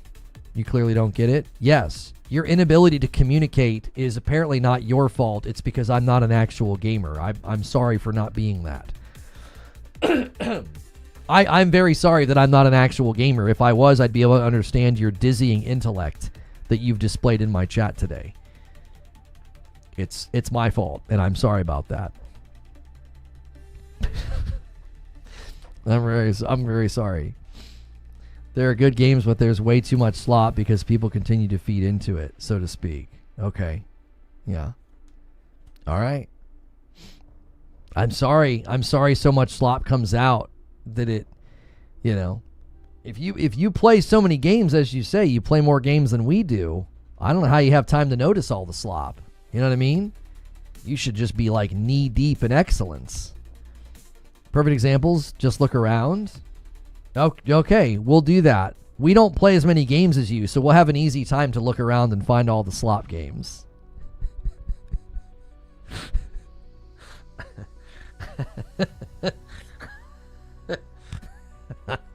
We have so much time on our hands. You play more games than us. We're not actual gamers. We just need to be better about noticing all the slop games. You know? You just got to look around. Telling you Marathon will flop just as hard as Concord?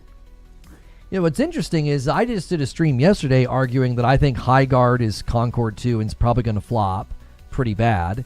And I've argued most of this year and even today that I don't think that Marathon has much of a chance. I think it's fighting an uphill battle.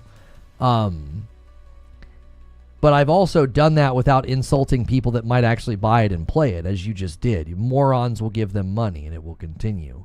I don't feel the need to insult people that are actually interested in Marathon and might actually buy it. I don't think that that's productive. You know what I mean? Okay, so our channel skin thing has ended, and I'm going to switch directories. We're no longer on the front page, but I'm going to do this streamer ad for 5 minutes for Marvel Rivals. Okay, so this is sponsored by Marvel Rivals. This segment, that channel skin, was also sponsored by Marvel Rivals, and they have their Season 5.5. It's launching. And we all know Rogue is joining the hero roster. Okay, I'm sure you guys have seen the trailers. Rogue's looking, she's looking like Rogue, and I think people are happy about that. The game continues to level up with non-stop updates, new hero, new team-ups, and new costumes. Don't miss all the new content dropping on November the 14th. Well, it already dropped, so this is actually outdated script here. I believe, let me do a little extra work for them since they are sponsoring the segment here. I believe the script should be talking about Deadpool, okay?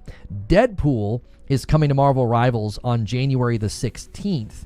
With Season 6, which is titled Night at the Museum.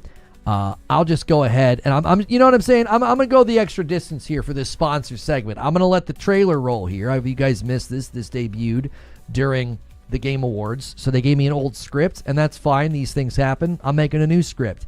So this is coming with Season 6. Again, that's a month from now, January the 16th. The Merc with the Mouth is coming to Marvel Rivals, and I actually think they did a good job with this. I think they did a good job with the tone and his voice. I think people are obviously going to love him. This is something that I believe Marvel Rivals can do pretty much for forever. They can bring new characters. They can bring different versions of characters. They can bring vintage versions of characters, right? They can do all kinds of things. So I think that there's a long potential history and future for Marvel Rivals. Yeah, Rogue's got a skin that is, it's a skin with lots of skin, we'll say, coming. Or it might already be out yet, I'm sorry. So, again, thank you again to Marvel Rivals for sponsoring these segments. They're doing these things on Twitch. They're called channel skins. It's a really, really great way for somebody my size. I'm not a huge content creator. There was a time where I was, but, we're in a different season right now, and it's nice to have these opportunities to be able to, run something little sort of passively on the channel and get support. So when you guys are here for these segments and for these channel skin reads and stuff like that, that is super, super helpful to me. So thank you guys so much for being here and for watching. If you are watching on Twitch, remember to hit the follow button, consider subbing, and come back for these types of pieces of content. You're not really ever going to find Marvel Rivals gameplay here, but that's okay. There are plenty of great streamers who play the game. If you're wanting to see Rogue in action, or you're wanting to see Deadpool in action in January, you can certainly check out any of the top Marvel Rivals streamers to see what they're doing. A resub from my man Wheezy, 23 months. He says, check DMs when you get a chance. Let me add you to the total. Thank you so much, my man Wheeze, coming in here and renewing. I appreciate much. No, this isn't me. Let me man, seriously. I appreciate that. I love that I can be your Wonder Bread friend.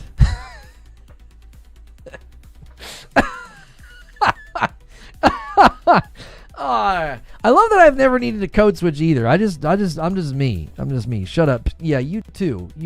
Whatever, dude. Freaking idiot. Oh, I love you, Weeds. You're the best, dude. You're the best. I'll never forget the day that my daughter said that I said the H word on my stream. This is years ago, and she's a lot younger. Her room was different too. Like I'm vaguely remembering like how her room was set up, because we were sitting together and we were hanging out. I think she had gotten like a new bed or something, and we're just sitting there. And she was like, "You said the H word on your stream," and I was like, "Oh, I did." I was like, "Uh-oh." I was like, "Well, what did I said?" And she puts her hand like this and she whispers in my ear. She says, "I hate you, Wheezy." She heard me say it. She heard me say, "I hate you, Wheezy." Oh my gosh. But yeah, I do. I hate you. In any case, you might hear some harsh language here on the channel from now, from time to time. You might hear harsh words like that, like the H word. And hopefully you guys can get over that. Hopefully it doesn't ruin the sponsor segment I'm doing right now for Marvel Rivals with Season 6 coming January 16th with Deadpool. Thank you again to Marvel Rivals for sponsoring this segment. How dare you? How dare you say that? That's right. Hackers. Mm-hmm. So you only play single-player games?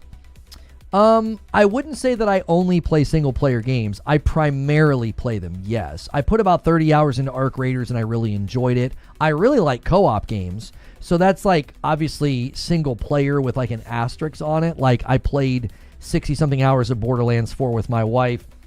Got a dip. All right, see you, Wheezy. Love you. So I'm currently playing through Mario Galaxy 1 with her again. We loved that game. But yeah, I'm not a PvP guy. I'm not like a multiplayer guy. So must read number of times specified. Oh, I did. Okay. Excellent.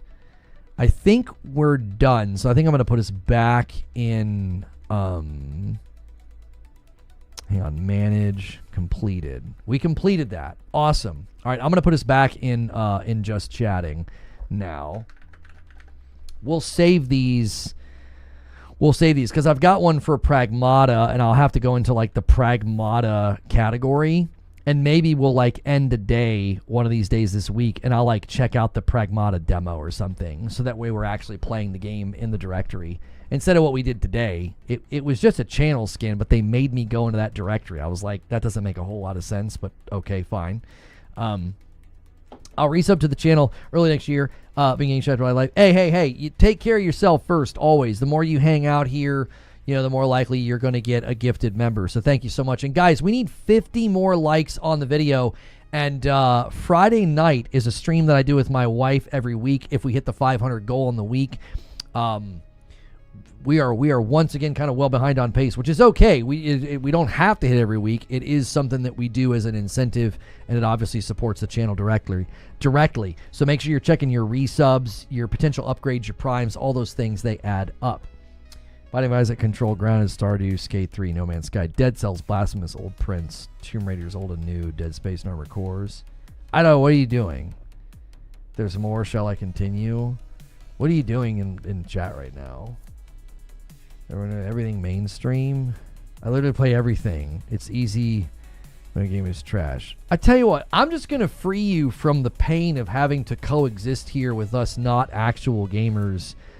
And, yeah, you can go somewhere else and type diatribes about how much slop there is and how much you're better at life, gaming, and analysis.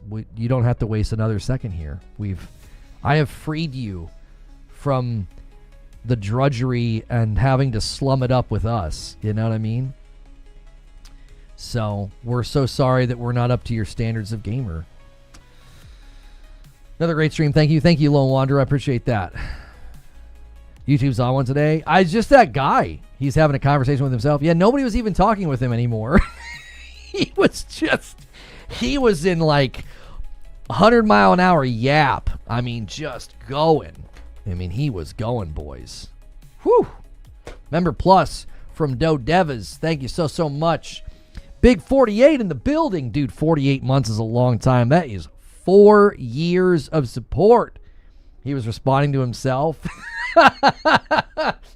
He was having an argument with himself. Yo, Do Devas drops the 5 bomb. We are officially 2 away from the next milestone. Every 25, I gift 1 back. Thank you so much, Do Devas.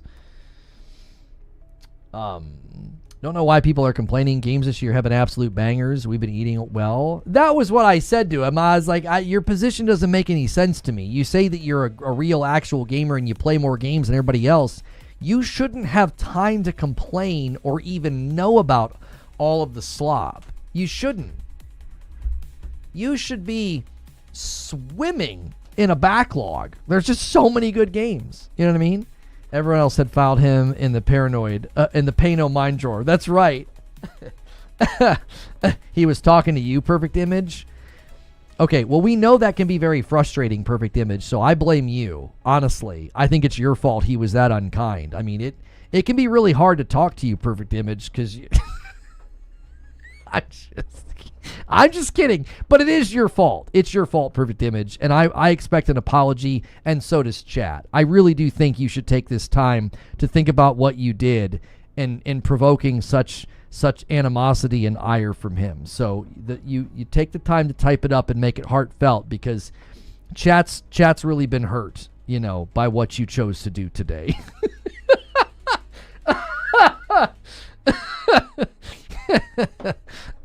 We love you, Perfect Image. We love you, but you can be very hard to understand sometimes. Oh my gosh. Did they list all the games they played this year? None of them were from this year. I think they listed some that were from this year. This year was great. Kingdom Come Deliverance 2, Dying Light the Beast, Ghost of Yotei, Battlefield 6, and Ark Raiders. Last year was even wilder. It's just been great, man. It really is. I'll need you to stop having fun. It reminds me that I'm incapable of it and I feel attacked.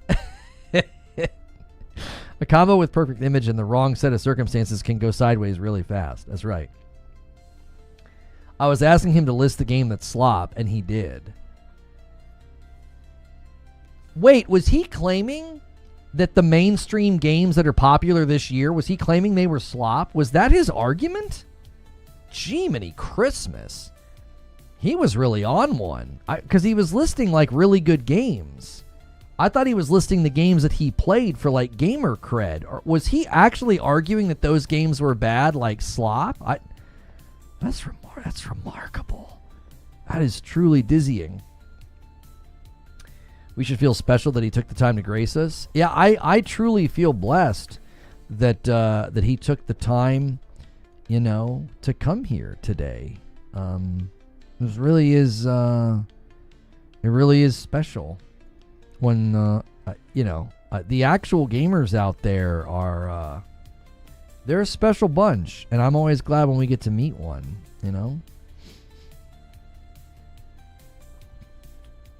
It's kind of like getting sat next to a prepper at a wedding reception. It's going to be an entertaining evening.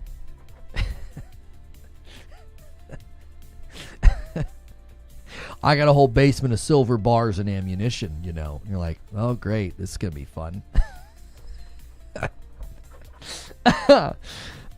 We should feel special that he took time to grace us. Oh, I already read that. Sorry. I forgot about Kingdom Come Deliverance 2. That was really good. I need to play more. We finally were able to talk to an actual gamer. It was great. I'm going to remember. Like he said, when it flops, remember me. And I was like, I think we'll be able to do that. I do. I think we will be able to remember him. Bless his heart.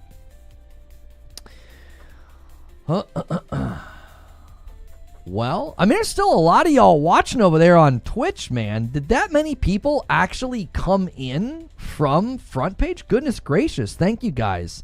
If you haven't hit the follow button over there, consider doing it. I stream daily. It's a safe for work talk show about gaming, so hit the little heart button on Twitch to follow. Consider throwing your Prime my way or subbing. Help us hit our weekly goal. It's a great time to gift over there as well when we have this many people hanging out.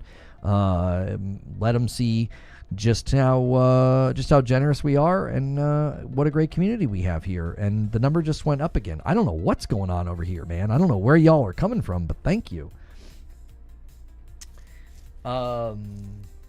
Kingdom Come Deliverance 2 is slot because I didn't play it, and I don't think anybody should enjoy it. I got grief for praising it because I didn't play it enough.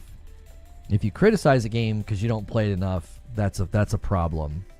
And if you praise a game and you point to how well received it was and how well the systems were built and the reviews and the player score, if you haven't played it enough, that's also a problem. Has anyone complimented your shirt? It's sick. Lona, don't ignore me. I complimented you.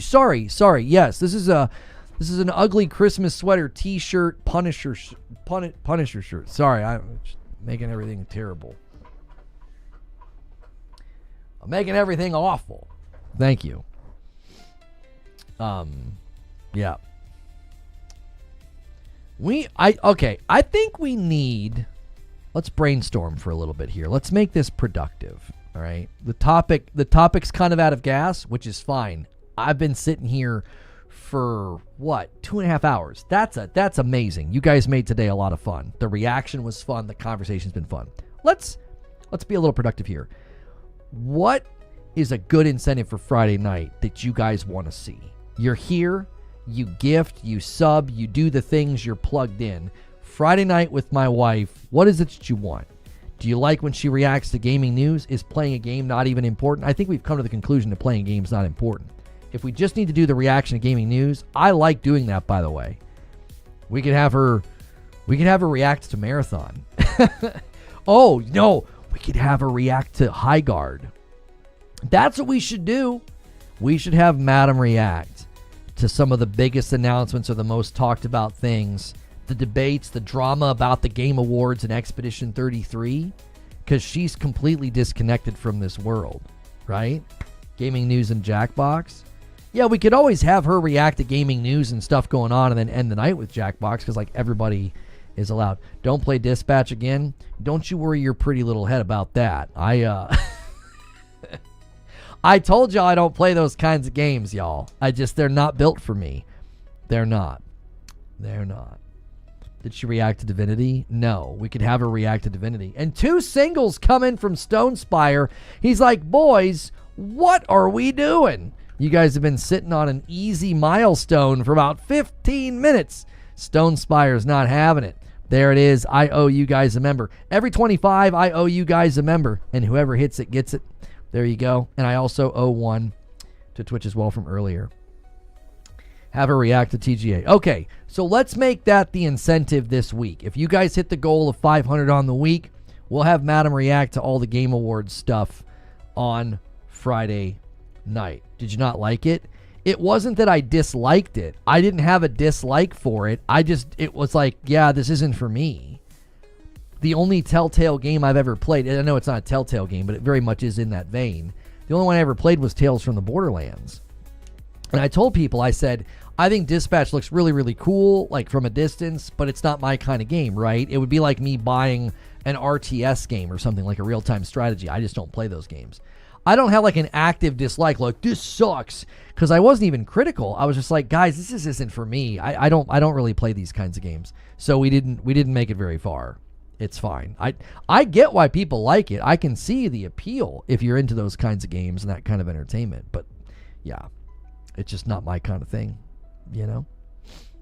Thank you, Broken Surprise, for 34 months in VIP. And then Sagomo comes in and gets us to 77. What are your thoughts on Marathon? I thought the game looked better. It looks better, but I don't think it's strong enough to change enough people's minds. And Risick comes in with the single. Thank you so much, and gets us to 78 on the week. Thank you so much. Madam should guess which trailer closed out the Game Awards.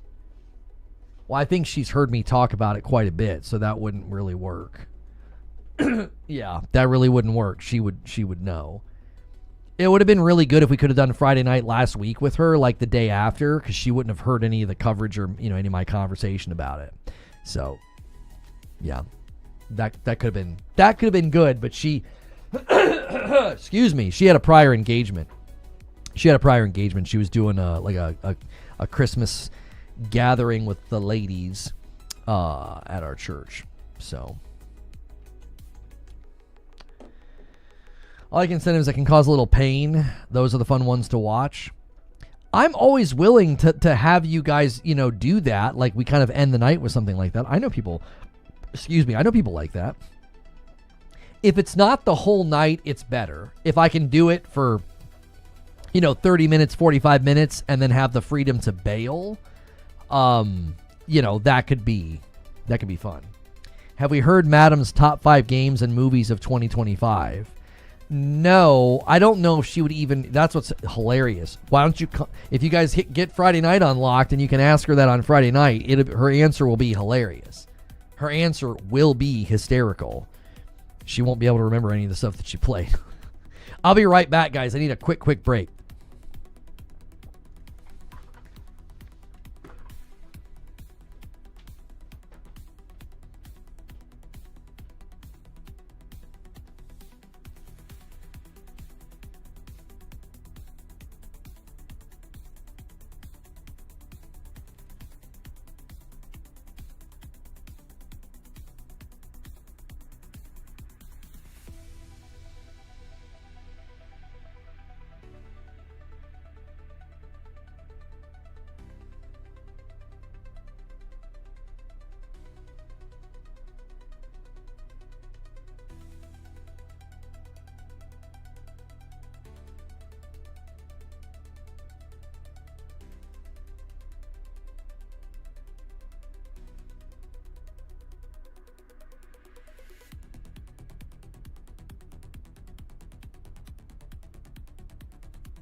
Okay, I'm back.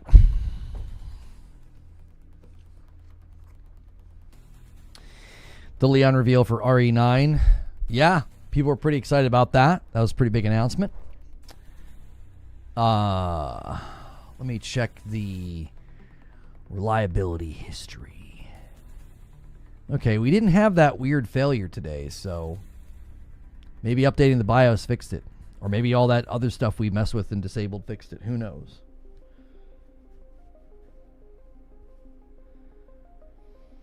Madam, okay, so bummer. Okay, all right. I'm all caught up on chat. Let's see. Let me clear the question queue. Somebody did just submit one, but I'm going to clear it. And let's do that. There we go. Okay. How many hours? Okay, we're at 235. Been telling you about that BIOS. I don't even know if that was the problem, though. We attacked this from multiple fronts. That could have been it. I don't know. I've also had days where it doesn't happen, so it could happen again tomorrow, so we'll see.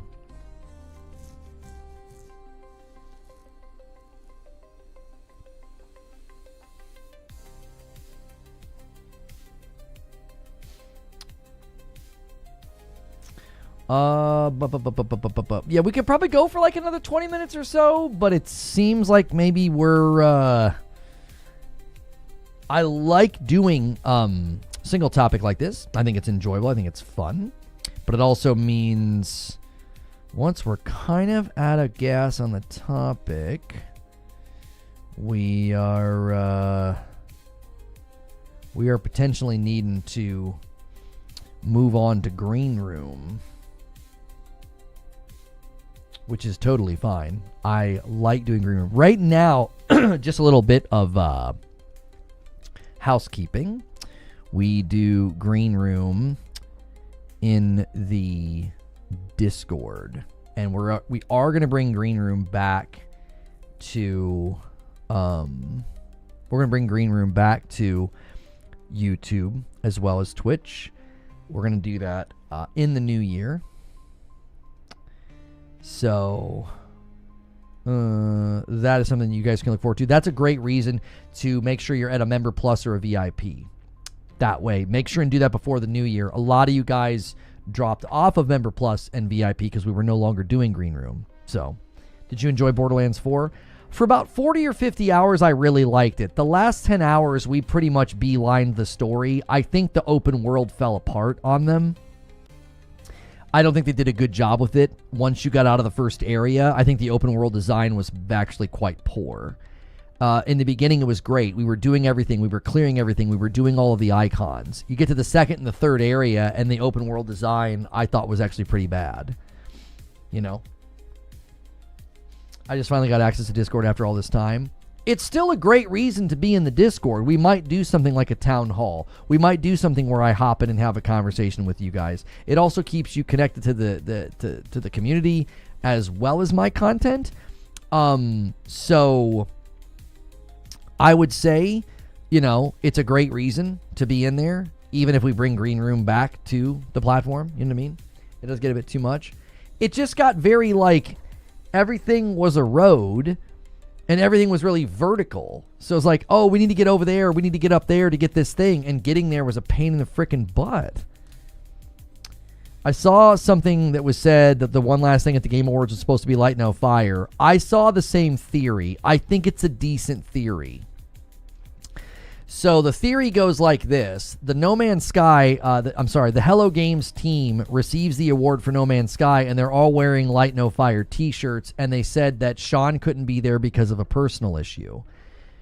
There are people that are theorizing that the show Ender was supposed to be Light No Fire, and that High Guard was not supposed to be there. I think it's a decent theory.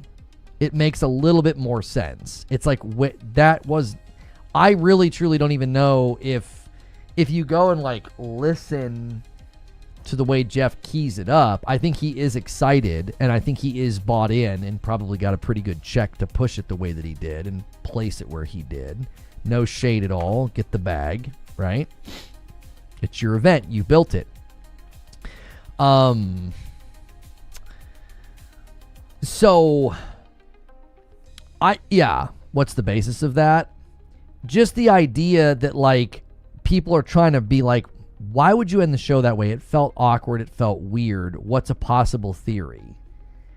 And I think there's a rumor going around that, like, Light No Fire was there to show something, and it's why those guys were there with the t-shirts on. I doubt Hello Games would pay for that spot. You mean like when Light No Fire debuted the 1 year at the end of the Game Awards and Sean Murray came up on stage? Like when they did it before? What do you mean? They've literally done it before. I don't know if they were at the very, very end. Weren't they? They were literally a showstopper the 1 year. What are you talking about? What year was that? Light No Fire announcement when? When did they announce it? It was 2023. All right.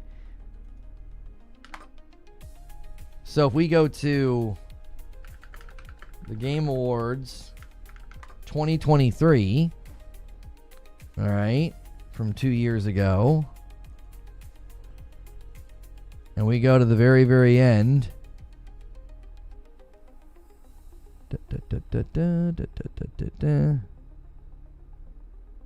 It looks like it was Monhun. Yeah, Monhun was the showstopper. Where did Sean Murray show up then? Where was he? He was in a pretty primo spot, wasn't he? I thought he was near the end of the show. I'm trying to find it. Hang on. Yeah, here it is. Here it is. Okay.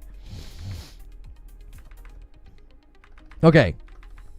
So here's what we're going to do. If we're questioning whether or not they have the money, all right? If we're questioning whether or not Hello Games would spend the kind of money to be involved in the Game Awards, let's talk about the fact that they were a part... Oh, wait, no. No Man's Sky... No. Here we go. It starts right here. Okay, so at 2:58, No Man's Sky gets a press. They get a presser segment that turns into an onstage interview with Sean Murray, which turns into the announcement of Light No Fire. Okay, that is a approximately 6-minute segment.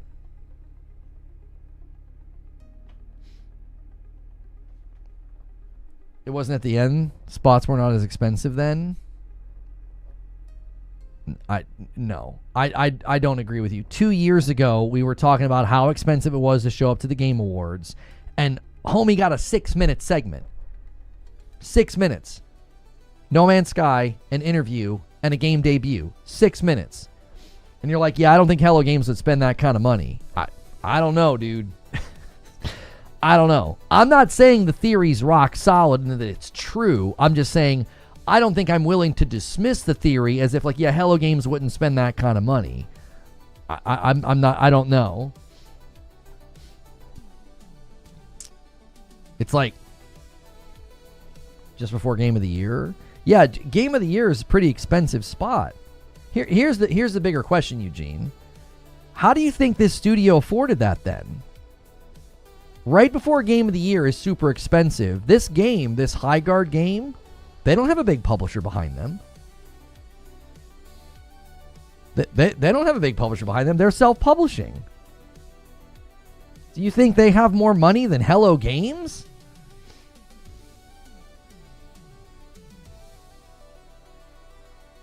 Why would they show up and not show it?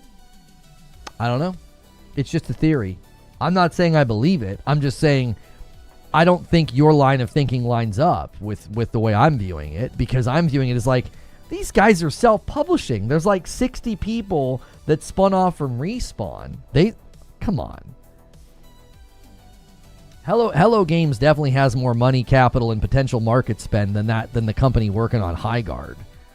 Unless High Guard did what Firewalk did, and they convinced a bunch of like deep pockets, investors that they've got some kind of an absolute banger on their hands. You know what I mean? Like, I don't know. Okay. All right. I tell you what. Let's go to Green Room. Actually, we've got some stuff to do, and I've got some stuff to work on, and I'm looking at stuff here, and it's probably time. So make sure you guys are hitting the like button on your way out, and make sure you're in the Discord. We need about 30 more likes on the video, and if you're in the Discord, there's a link below in the description, or you can use the Discord. Excuse me. You could use the Discord command. You do need to be a sub or a member. All right? I'll catch you guys in the Discord for Green Room.